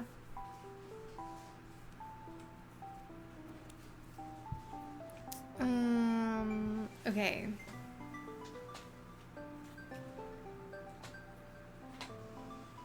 So my next one, this is yarn that I purchased last summer or like early spring as well. So this is kind of with the theme of like getting old yarn out of my stash. This is the Rota sleeveless top from Irene Lynn. Okay, cute. And I'm using Juniper Moon Farm Cumulus in the color Greyhound. So I got this yarn on sale at a yarn store closing near me, and they only had 2 skeins of it. So I did buy a third recently that's a different dye lot, based on the yarn estimates, but I am like already here. I'm almost done with the front and joined in the round. And then you literally can do one more pattern repeat for the cropped variant, or like 2 more pattern repeats for, and that's the full length version. So, yeah, I'm like, did I need the third? I don't know. But wow. yeah. So this is like a cable lace garment tank. It looks with good. 2x2 ribbed edging. I haven't done any of the edges yet, but yeah, I'm happy with how it looks, but something in me hates working on this. Yeah. I don't know if it's like like, yeah, I can send you the link for this, Serp. Greta Sleeveless Top by Irene Lin. Irene Lin, yeah. Yeah, the pattern is written out line by line. Like it says row 1, row 2, row 3, row 4 for the entire pattern. That's disgusting. Yeah, and I'm somebody who I like a chart. I like, yeah, I just like a chart. I don't know. I'm like, why is this not just charted? But or yeah, also Serp, if you go to my projects on Ravelry, since we're friends on Ravelry, you can see I have it there. I just made a to-do list of all of my long-term projects, your Ravelry. And yeah, one of them is updating Ravelry for the last 2 years that I've been neglecting it. Yeah, I actually update my Ravelry. Yeah, it's good about that. I just do it once a month, really, but yeah, I don't know. Something in me hates working on this, and I think it's a shame because I feel like it could be done really soon. But I think it would be really cute as well. I don't know about the color necessarily. I like the color in the new dye lot. There's a subtle difference to it that I think is nice. But I don't know. I might dye it black, if I finish it, and maybe I do need the third skein, and the dye lots are too different or whatever. I could see myself dyeing it black, and I think that would be really cute, actually.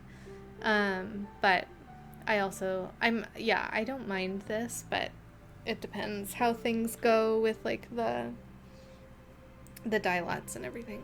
So so yeah, that is my Rhoda sleeveless top. There's also a sweater version of this. I hope the sweater version is not written out line by line, but I bet you it is, because that. How many rows is in the repeat? I actually could not tell you. I think it's 8 or 4. Okay. I think it's 4. So yeah, it's just very interesting. I think all of them end up mostly the same length, except for some short row shaping in the front panel that you do in this rib. I don't know, which I always have sort of mixed feelings about tops where all the sizes are a similar length. I feel like that's not, but, yeah, but there is the short row shaping that makes the length slightly different, so yeah, but, and you could add additional repeats pretty easily. I think that's probably why designers just do that, but yeah, and I mean, I do think that it's not a to scale thing. Oh, you have a chest size that's 2 inches bigger. That doesn't mean that the length is 2 inches longer necessarily. But at least length is something that's easy to change. Yeah, for sure. But yeah, that's that. I think I'm knitting the second size. There is quite a lot of ease recommended, I think, in most of Irene Lin's patterns. Yeah, so in her sample photos, she has one shown with 24 centimeters of positive E's, which is almost 10 inches, and then one with 13 centimeters, which is about 5 inches. So, and based on my yarn yardage, I chose to knit the third size, I think, which will give me like 7 centimeters of positive E's. So it's going to be a little bit of a closer fit on me than her samples are, but I think that'll be fine. Especially with my, I don't know, I don't even feel like I thought I was going to be playing Yarn Chicken, and now I really don't feel like I am, because like I'm literally, I still have this much of my first skein, and I'm like, once I join in the round, like I'm over halfway done with the body. Cute. So I don't know. But yeah, so I hate knitting this, but I like how it's going. It does have a split hem at the bottom as well. Ooh, okay. Yeah. Cute. So I think it's like, it's a cute garment overall. But yeah, that's my Rhoda sleeveless top. Cute. Have you been using your Lemonhead mini minder or whatever it's called a lot? Yeah, I use it like all the time. Okay. So do you normally just have it on your wrist then? I usually am sitting on the couch and I just have it sitting next to me, and when I need some yarn I like pick it up and I pull a length of yarn, and then I keep knitting, and then I pick it up and I pull, and I just... Got it. So if I'm sitting at my desk, sometimes I'll put it on like the chair, the arm of my chair. Yeah. But I do use it like all the time. Usually if I have a sock going on, I'll use it for my sock. But if I have like a single skein project where I have something that I have to cake up, I also use it, because it just helps with the, like, when you like, you know, when you like add twist to yarn by like pulling it off of the cake directly without letting the cake rotate freely, like, yeah. I hate that, so yeah. It helps with that. And it's just convenient. Yeah, I really like it. Yeah. So. Yeah, I have not really been using mine that much. I kind of want to get one that just like sits on a table. Oh, yeah. That I can pull from. Yeah. Especially for like when I'm alternating yarn, I feel like that would be nice. Yeah. Yes. Yeah. Exactly. I have one of these too.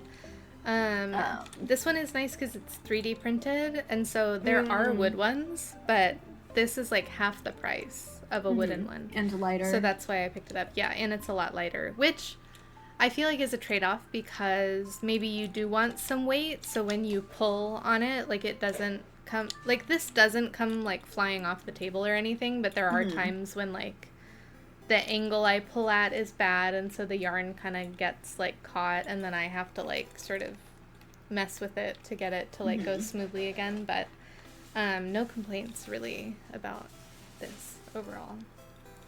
So cool. Yeah, I need one.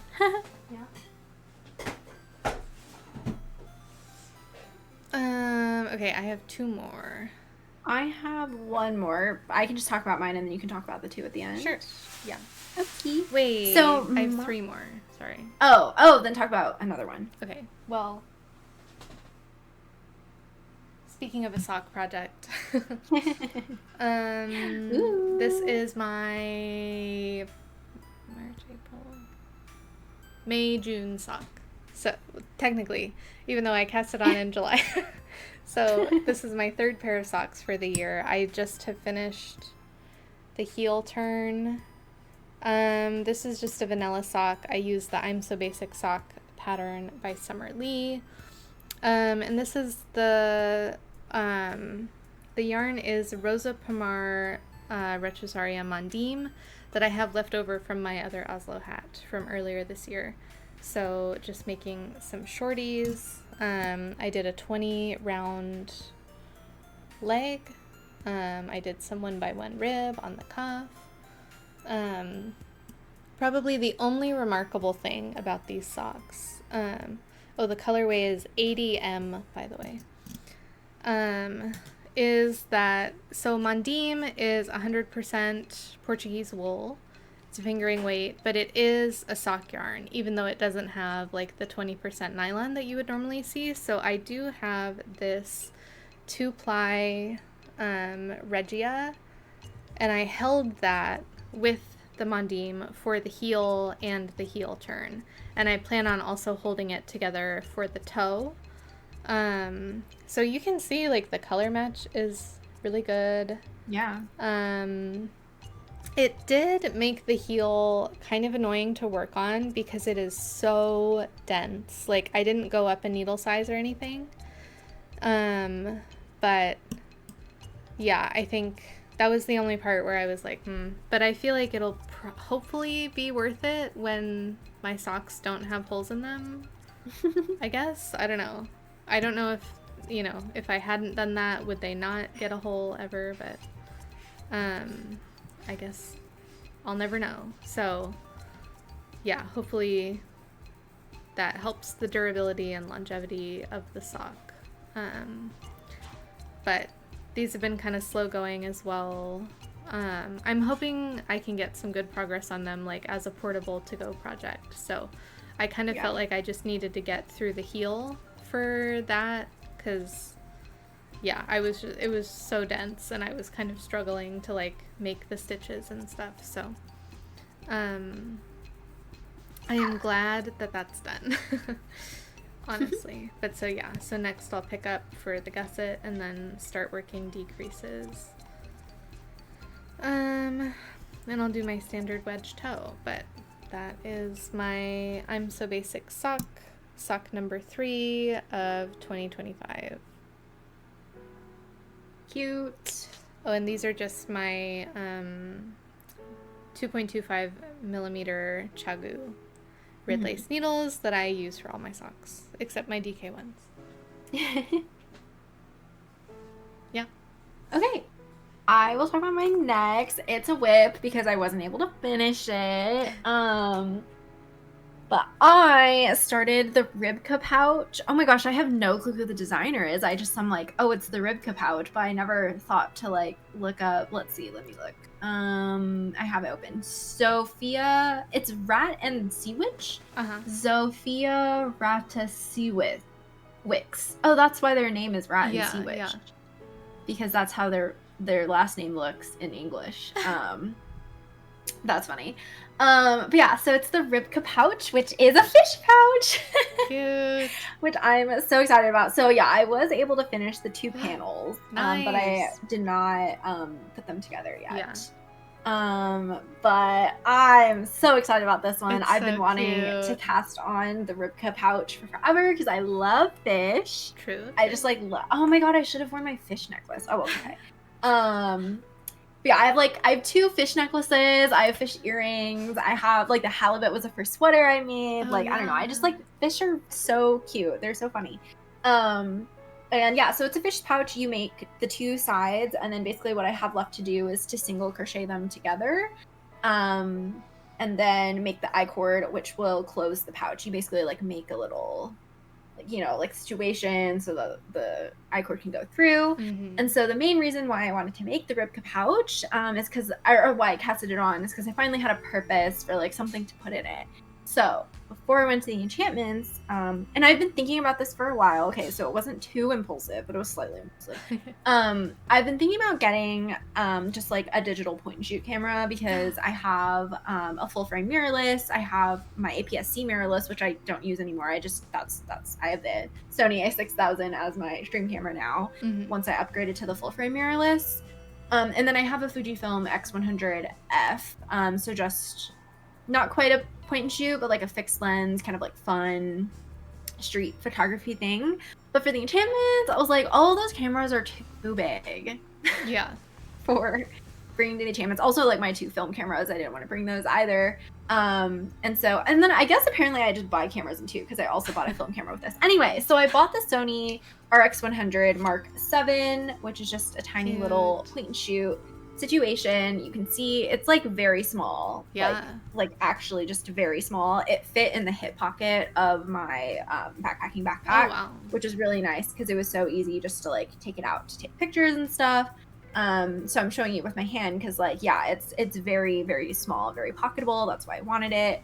And yeah, I've been wanting this for a while. And then I also got a waterproof point and shoot film camera, which is like twice the size of this, maybe 3 times. It's huge. Oh, I don't wow. know, whatever. Anyway, so I was, just like, I still am an Amazon shopper, unfortunately. And I was like looking for a little pouch. Like, I knew enchantments, I wasn't going to use it, but like for throwing my bag or something like that, I wanted a pouch. And then I was like, I could just make one. And at first I was like, I'll just crochet one. But then I remembered that the Ribka pouch exists. And I was like, I could make a fish pouch for my camera. So that's the purpose of this. It's roughly, it should, yeah, because, yeah, I basically just like made it to measure for my camera. I increased the cast on stitches by like 4. So I did 4 extra stitches. I made this section a little bit longer because I think my gauge might be a little bit smaller than what it seemed like in the pattern. So I just kind of eyeballed that. And then I eyeballed the length of the actual garter stitch fish so that it would fit the camera. Because the pattern gives you a length for AirPods cases and a length for pencil case. So I have rows that are in between those two. And then I decreased. You're supposed to decrease to like 5 stitches here, but I decreased to 7 because my thing's a little bit wider. And then I increased the tail back to the same number of cast on stitches that I had, which is the same thing in the pattern. It's just, obviously it goes to the pattern thingy.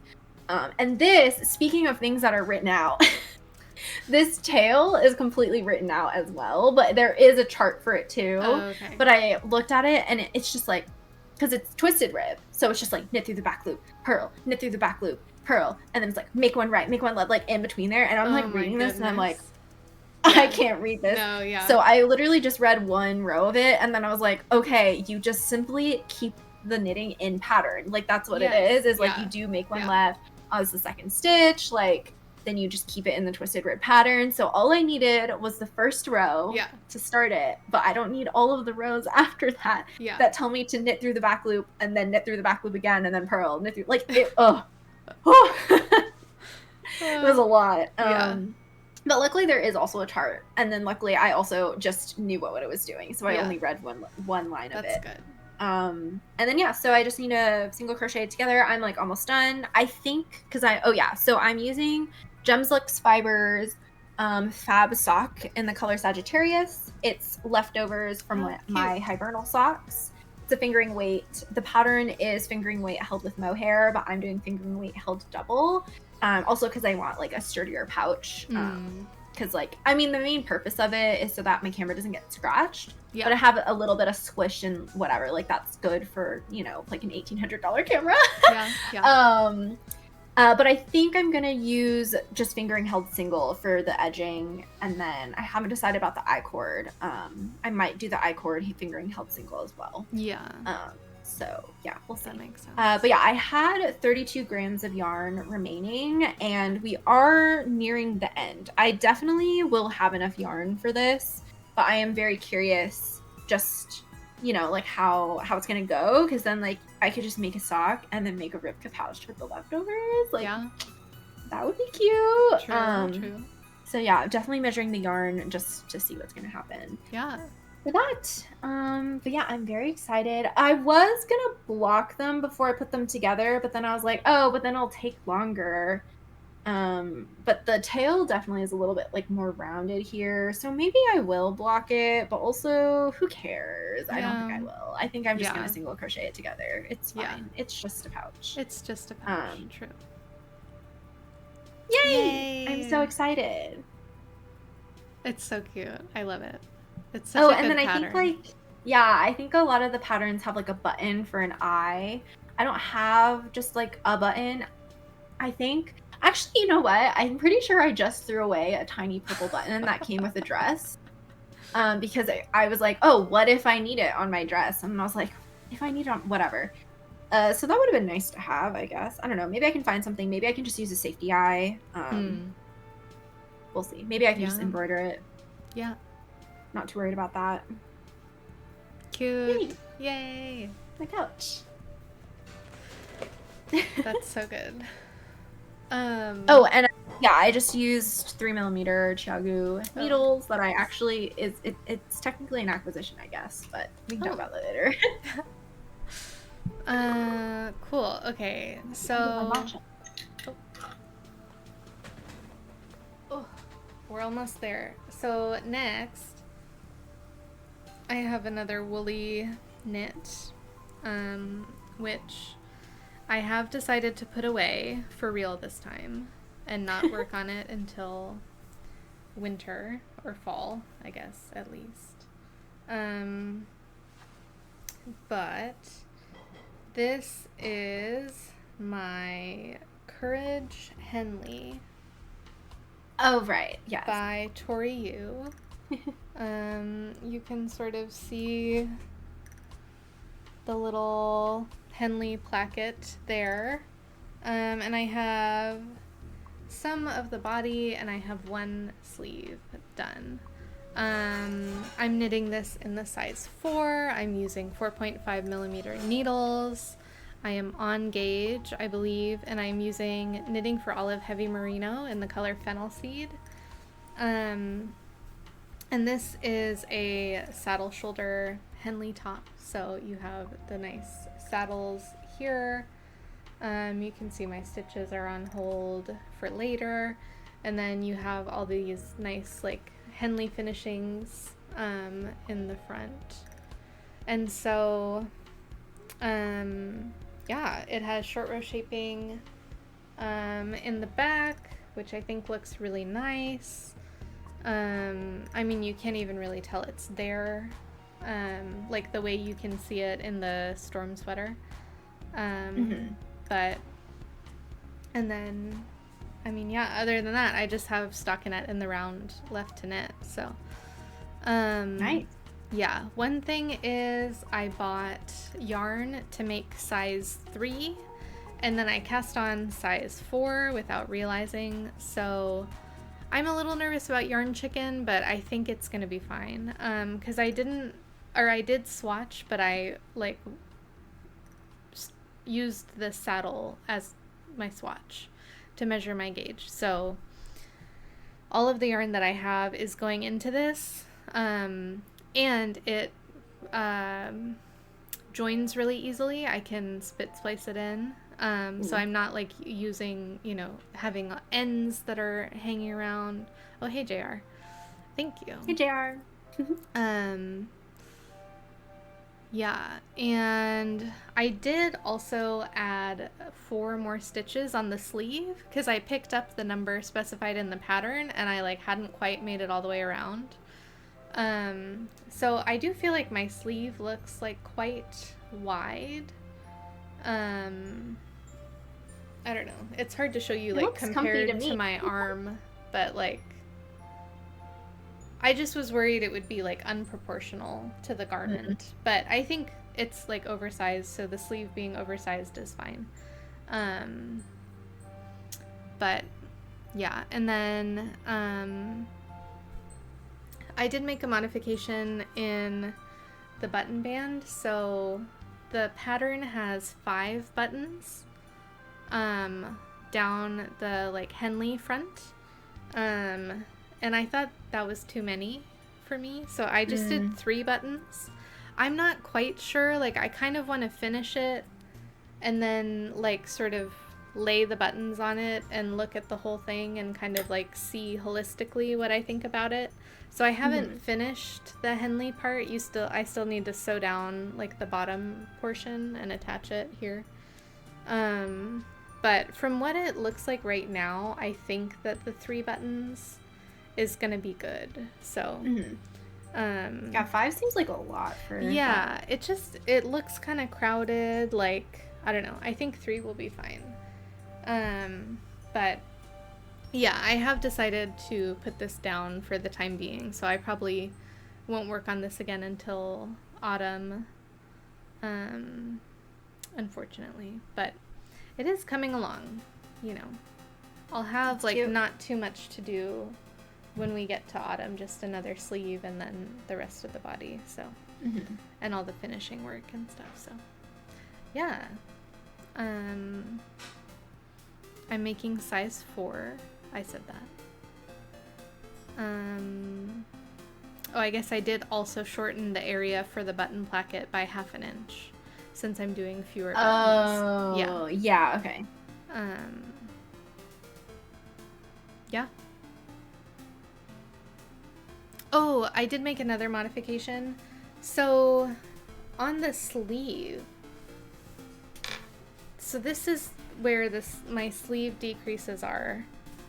You can see there's like this 4-stitch wide like sort of panel between the decreases. Mm-hmm. In the pattern, that's on the top of the sleeve. Oh. So she has you like I remember that. Yeah. Mark for the decreases and then knit halfway back to the beginning of round. And I was like, I just don't like that. I just, I don't know. I think it's something that I overlooked when I was looking at the pattern photos, but you can see it in the pattern photos. Yeah, so I just put mine on the bottom of the sleeve. So, yeah. Yeah. So I guess I did make a few modifications to this, but I feel like nothing too crazy. I don't know. But yeah, I'm happy with this. I think it'll be like a really nice like piece to have. It's very me, very comfy. I have like several Henley tees that I like to wear, so I think having like a thick sweater version will be really good. So yeah, I'm excited. Well, thank you, Serp. Yay! It's very warm though. Like even holding it, I'm like sweating. And then I just have one more whip.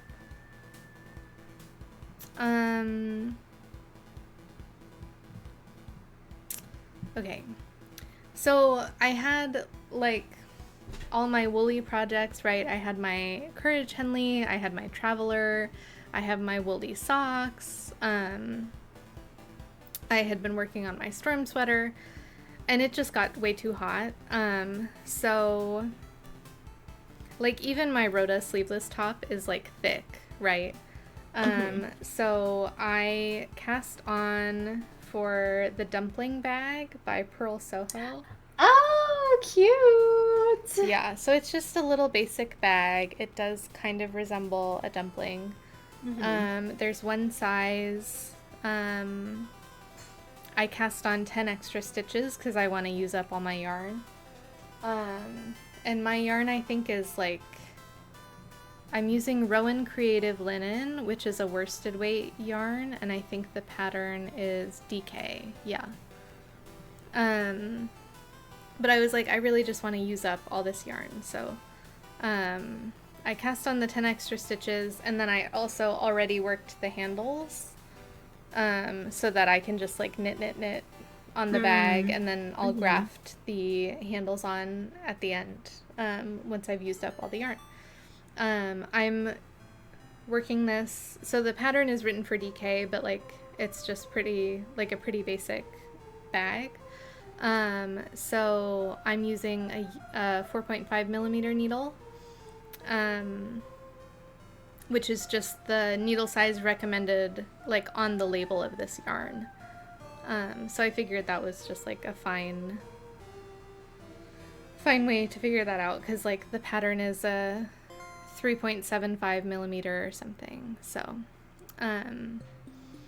yeah, I wanted something really mindless. My knitting mojo has not been like super high, so this has been really nice just to have something that's like cool and cool to the touch. It's 50% linen, 50% cotton, and it's definitely really mindless. The only other modification I made, well, so I guess I'll list out the modifications I made. So you're supposed to do a provisional cast on, and then at the end you go back and graft the stitches together. I did a Judy's Magic cast on, and so I don't have to do any grafting at the end. And I think it looks fine, but it's the bottom of the bag anyway, so oops, sorry, my mic. And then you're supposed to not 3 needle bind off the straps, but you definitely like leave your stitches live and then work the straps from there and then graft to your live stitches on the other end of the, or sorry, did I say sleeve? The handle. You leave stitches live, you work the handle, and then you graft to your live stitches on the other side when you finish the handle. I just did a provisional cast on for the handle and then left the other end of the stitches live. So I will graft those together at the end when I'm done with the body of the bag. So,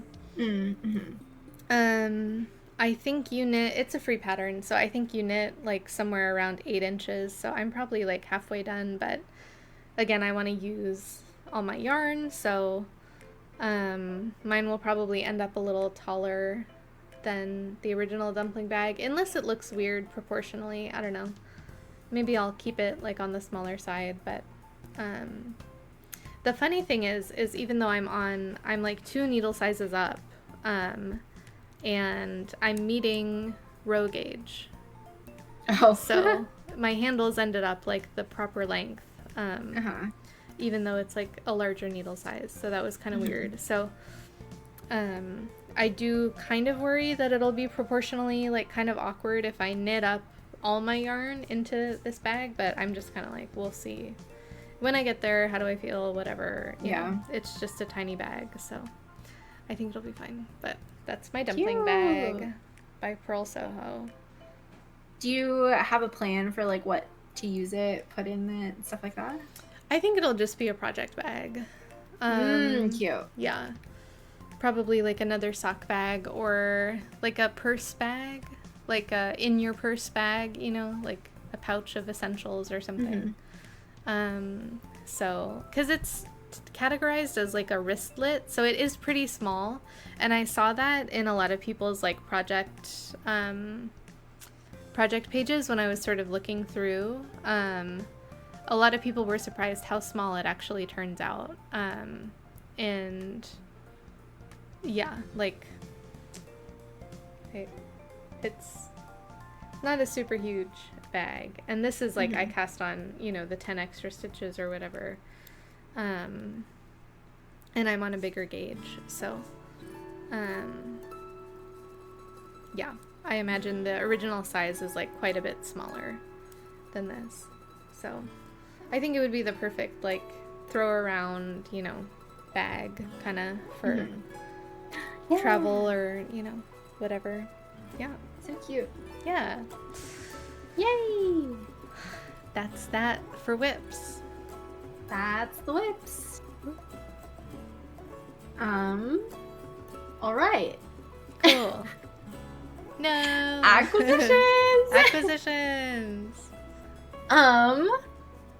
So, as we were alluding to earlier, this has been a very, very light acquisitions quarter for both of us, which is great. I have not gone since we started this podcast / even probably since I've started knitting. I don't think I've gone 3 months without buying yarn before, like ever. I agree. And so this is the first month that I've gone 3 months without buying yarn, which is like really good. Yeah. I do have acquisitions, and I do have 1 yarn acquisition, but I did not buy it, so I don't count it. Yeah. Yeah, I definitely have a bit of a lighter acquisition section, I guess, to show. I only have a few things that I've gotten. I'm pretty sure all of them were on sale also, so I feel pretty proud of myself for that. But, and then I guess a few of my acquisitions are things that I did show. Like I thrifted my vacation vest yarn this quarter. My traveler shawl, I bought that yarn this quarter, and then my dumpling bag was also an acquisition. So I have bought a few things, but cast on immediately with them as well. So, and then I just have a few more. So I have 3 acquisitions to talk about. Nice. Yeah. Yeah, I think you can go ahead. Yeah, I think we've been trying to buy less yarn, but we haven't necessarily really bought less yarn. Yeah. Until now. It's like an ideal, you know. Yeah. But yeah. It's an ideal. Okay, the first thing I'll show is actually was a gift. So Matcha, our friend, Hungry Matcha, shout outs. Shout out. Thrifted this yarn and then sent it to me. This is Rowan All Seasons Cotton. So I have 100 grams of each color. I don't know what the color. I just have shade 241 is the purple, and shade 268 is this like blue. I think they're kind of cute together. And this is 60% cotton, 40% acrylic. So Matcha was very kind to send this to me, but I have no idea what I'm going to use it for. I think probably some kind of, I was thinking like maybe a granny square bag. Ooh. Like I feel like that could be cute. Yeah. Especially with both of them together, or yeah, I have no idea, but yeah, I don't have a whole lot of it. I think I have about 200 yards of each color, so 400 total. But some nice Rowan yarn from the thrift store. We love that. Cute. Love it. Well, okay, I'll interject with my one skein of yarn because it's also related to Matcha. We went to the grand opening of Yarn Dragon, which is a hand dyer here in Seattle, and they just opened a physical location. And I acquired other things which we can talk about. Oh, one of them is on my other desk. That's okay. I'll go grab that in a sec. But yeah, I had no idea really what was happening. Matcha was like, oh, just like this yarn store is opening. And I was like, okay, yeah, let's go. And so I went, I like just bought like notions basically. And then we were checking out and they were like, do you want pink or green? I was like, what do you mean? Do you want pink or green? And so I got a gifted yarn from just like being there for grand opening from Yarn Dragon. So this is the Silkpaca worsted, which is 70% baby alpaca, 30% silk. Approximately 100 grams for 180 yards in the color Dancing Cartman. Wow. And yeah, so it's just one skein of worsted weight yarn. Matcha also got the same one, just she chose the more pinky color. Cute. No clue what to make with this. You were talking about your leftovers of your alpaca yarn, and I'm like, I have about 100 grams of alpaca worsted, and I'm like, I have no clue what to do with this. I have no clue. I was like, me and Matcha were trying to decide, and I was like, well, we have the same yarn. We should make something matching. We're like, maybe like some small scarf situation, small shawl situation. Yeah, I don't know. I don't think it'll make a good beanie because it's too drapey with the alpaca. I don't think this could even be a tank. Maybe like a bralette, perhaps, but it's still like super drapey. Yeah. So I'm not really sure. Yeah, I don't know. So this is my yarn acquisition for the quarter. And in addition, which was really hilarious because there was actually yarn in my bag. They had these stickers that I also got for free. I didn't buy any yarn today. So these are like my 2 free gifts that I got for making my purchase that did not include yarn. So yeah, very funny. That is funny. Cute. Let me go grab my other notion real quick, but you can go ahead and talk about your next thing.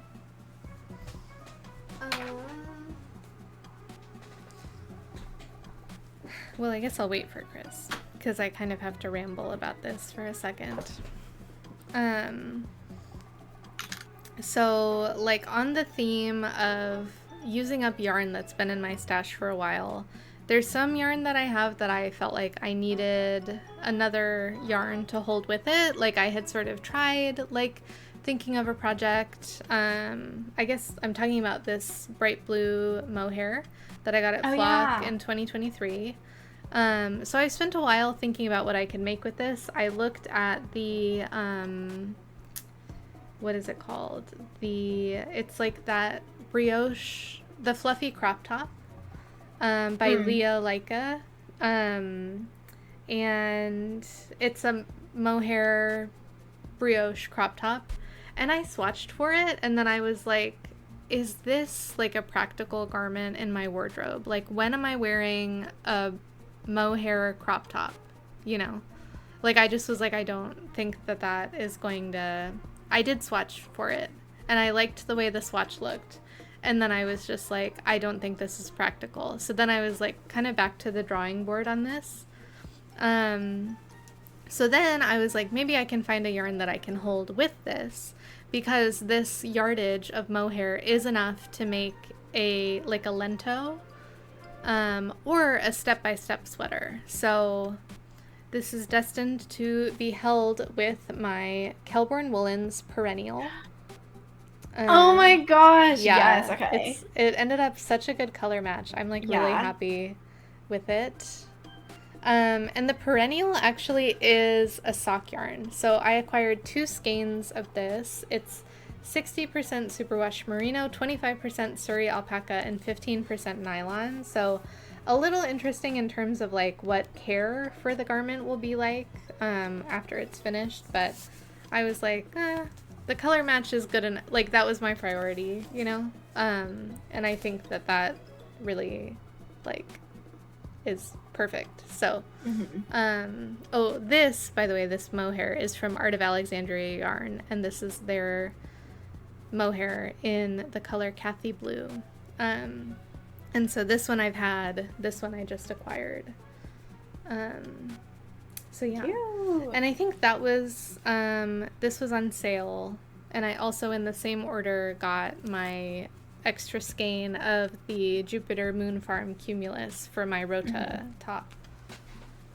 And then my last acquisition, a yarn store near me was moving, so they had a moving sale, and they sell Isire yarn. So I picked up 5 balls of Isire Marilyn, which is 80% wool, 20% flax.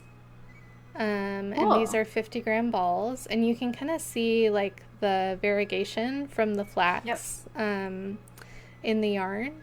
So this yarn is used for a lot of summer tops, but usually Mando was live. Mando it's guaranteed. Wait, were you doing Osgood? Mando. I thought we weren't going live until Tuesday. Yeah, wait, also that. What? What? You were 115? You were running all skills. Damn, they were doing Mando. all skills. Hi, Chunky. Yeah, wait. Hi, Gary. What is this? Hi, Tix. Welcome in, everybody. Hi, Verity. Well, GG on the PB. Okay, first of all. Yeah, Mando. What? They do be lying to everyone. Hi, Verdigris. Hi, Gary. Hi, Chunky. Thursday, hi, even. Not Tuesday. Mando, it is Sunday. Today is Sunday.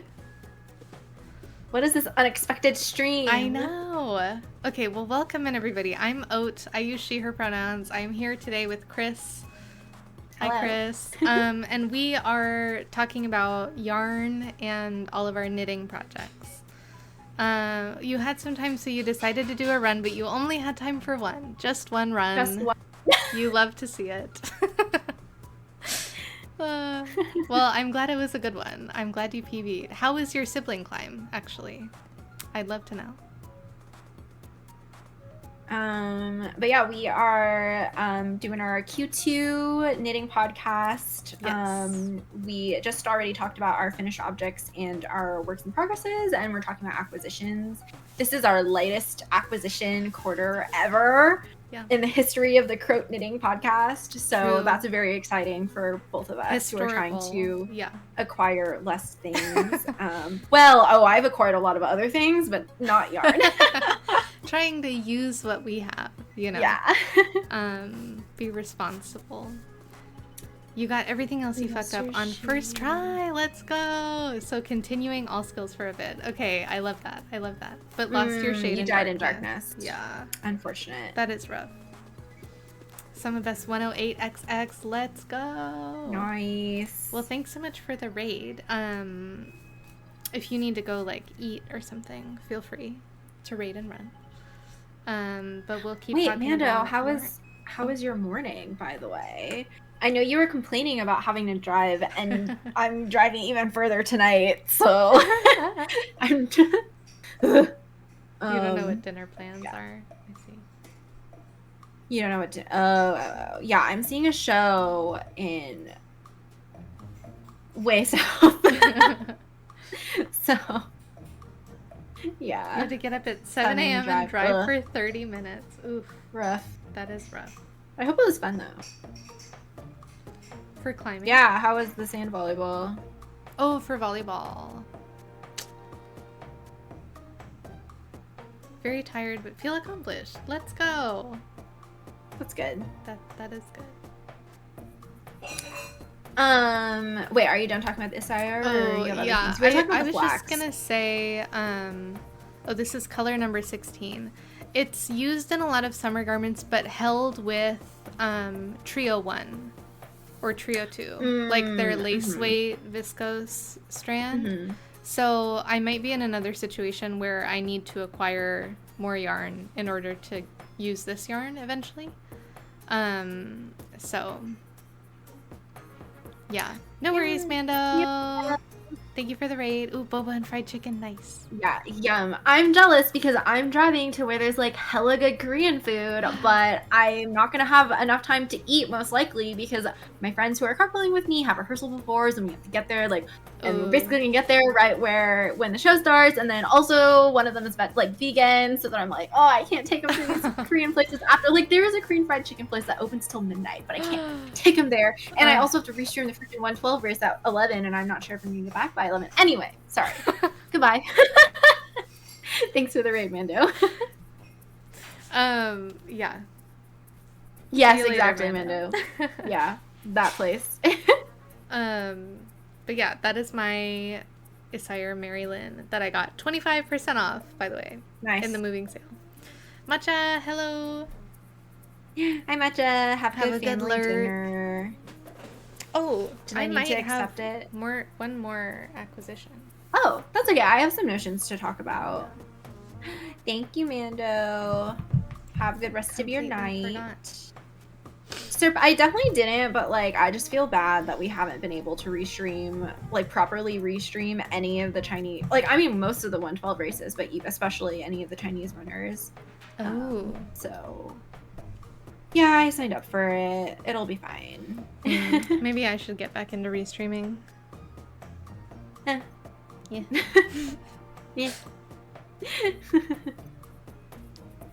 Yeah, okay, so notions. So same that Yarn Dragon trip, I bought some notions. I got this thimble. Wow. I think it's just called a thimble. Oh yeah, Norwegian knitting thimble, because I want to try it for color work. Yeah. So normally I do color work with my right and my left hand. So I do English and continental, but my continental knitting is so much looser than English. So I do want to try doing both strand. Like if I do two-stranded, then I'll do both strands on like just continental and peg. And I feel like you kind of almost need a thimble for that. Yeah. I don't think I'm good enough at continental to have both strings just on my finger. Difficult. Strings, yarn. So I bought this thimble to try it out, but they also had two different thimbles. So I bought the other kind too. This one is just like a silicone ring that you like put around your finger, and then it has different sizes, things to put the yarn into, which is kind of cool. So I haven't tried it out, even though I have it out. And I guess you can probably put 3 strands there. I don't know. That seems like a lot to have right close to each other. Yeah. But cute. Yeah, stuff like that. Yeah, so I bought those, and then I also got those 3mm Tragonitos, and then that's why I got the yarn. And then I can just go ahead and talk about the other acquisition. I'm like going back in time. So the same Portland trip that I did where I was taking pictures of the Mara pullover, and I thought that I talked about this on a podcast because I remember telling you about this on a stream, but I think it was when we did Plando. I think it was when we did Scattered and Lost that I was telling you about it. Okay. But basically, Rei Coco, REI space KOKO, is a crafter who makes these like glass bead, or maybe are they called glass beads? I don't know. These like beaded charms. And basically, last year they were at Flock, and I bought a fish, a halibut, or it's a sardine charm, like stitch marker. And then I misplaced it somewhere. I lost it. I'm pretty sure I threw it out when I was cleaning because it was still in the bag, and I thought it was empty, and I was very sad. But I was at this craft market in Portland. Did not know that Rei Coco was going to be there. They're based in Portland, I believe. Oh. And I was like, oh my God, when I saw their stand, I like ran to it. And so, yeah, so I bought these blood orange earrings, which are very cute. So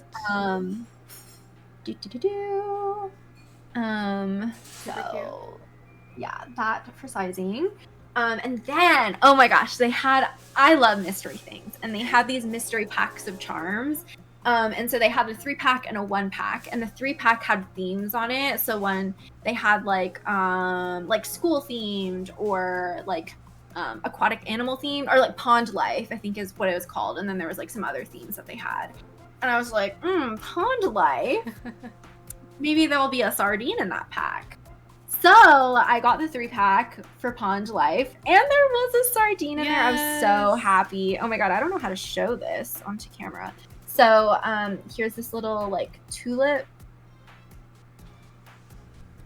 Okay. There we go. Yeah, we got it. And then we have a pigeon or a duck, or I don't know, whatever this is. Oh, cute. And then my sardine, which I've already put onto a paper clip so that I can use it as a stitch marker. Cute. There's a sardine. Yay! I was so excited when I opened this. And then I got one of the 1-pack mysteries, which aren't themed, and it was like April. Cute. Okay.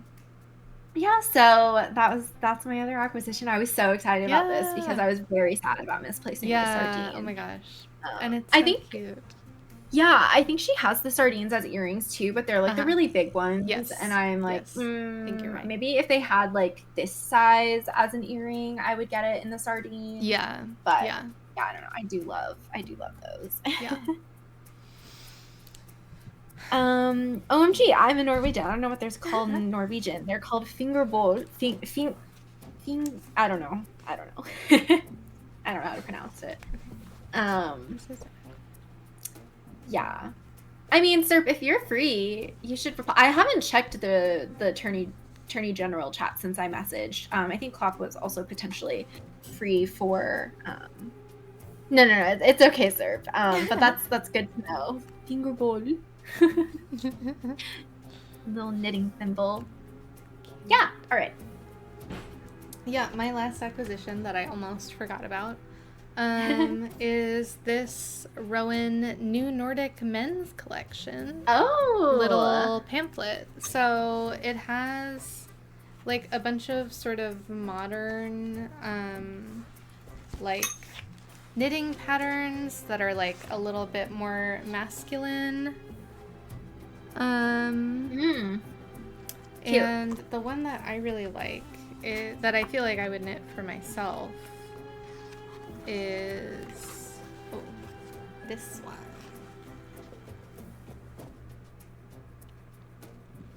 Ooh! So it kind of has these like almost like a quilt star motif, like with the points and everything. But this is kind of abstract and like you can see it a lot better there.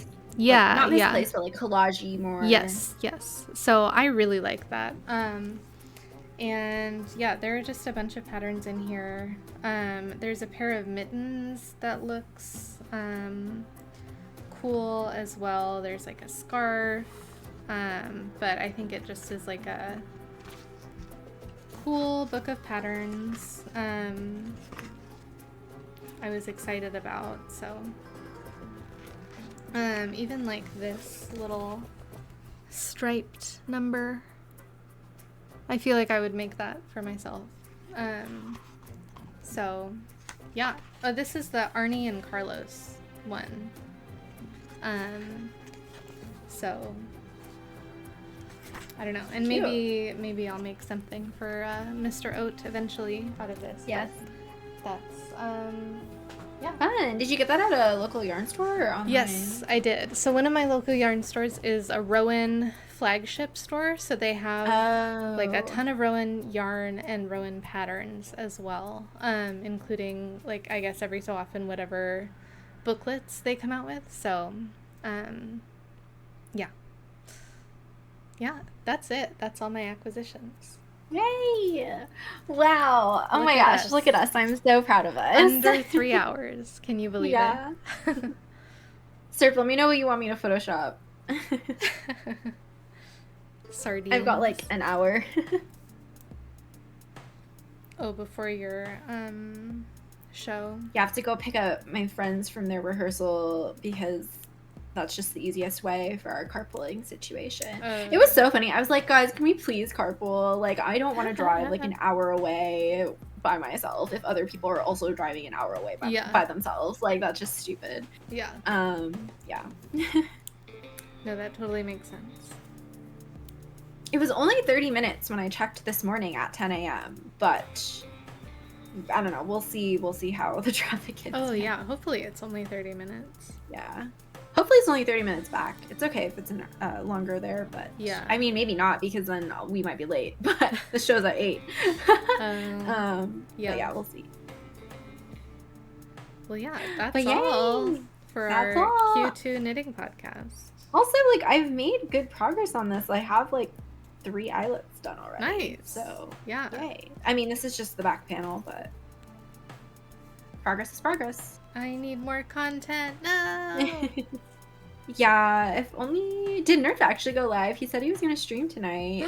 He did say that, and he said in the middle of the day, didn't he? Yeah.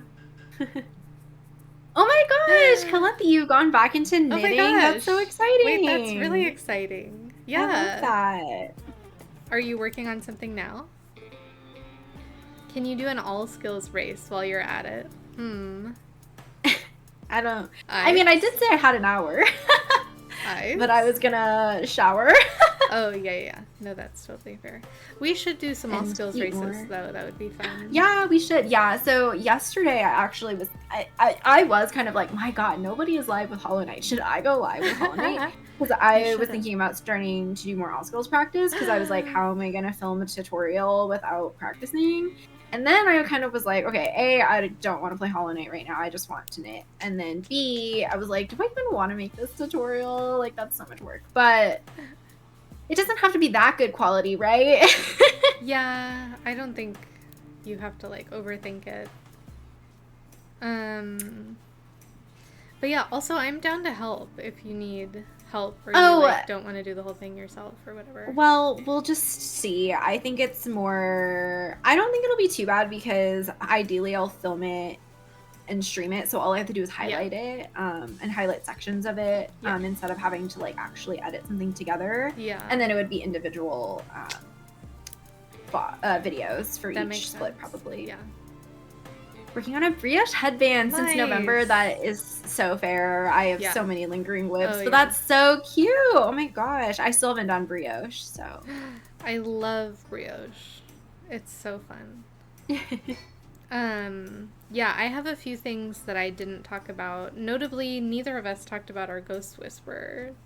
Oh, I haven't talked about that since we casted it on. Mine just needs sleeves. Mine too. Yeah. I had so many projects on Sleeve Island at the same time. I was like, I cannot do this right now. Mm-hmm.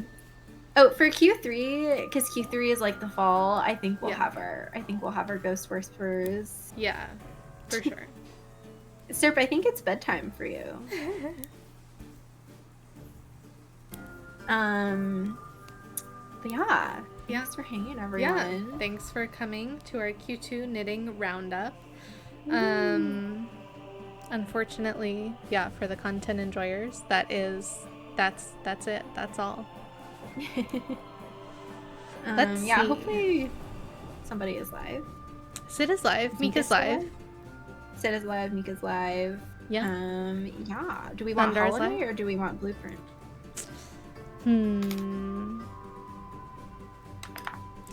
Maybe Hollow Knight, and then because I haven't decided how much of Mika I can watch. Ooh, right. Right. Yeah. I might have to pop in and see. Yeah. So maybe Sid. Yeah. Let's go to Sid. Yeah, and that's good too, because Mando was playing Hollow Knight. We can send them their viewers over. Send all the raiders to Hollow Knight. Yeah. Thanks for hanging, everyone. Yeah, thank you. Oh, I don't have your chat itself open, so you have to do your own Discord. We have shared chat. Yeah, but the Nightbot is. Oh, yeah. Like, if I type in mine, then the Nightbot commands me. you don't like Hollow Knight, is there? Oh, Bolt Paper, welcome in. Thank you for the raid lurk. Zer, are you like running TE right now? Is that what's happening? I feel like I saw you split post something. I thought. Hundo. Oh, 100%? Hundo? Yeah. Hundoki. Yes, so for any non-Hollow Knight enjoyers, we're gonna go see some Hollow Knight content. Yes. But for Hollow Knight enjoyers, we're gonna go head over to Sid. Sid's running any percent Spore Shroom on LP. Maybe we can get some kitten content. I don't know if the cat cam is up or not, but we'll see. Oh, you've been hopping around categories on it. Yeah.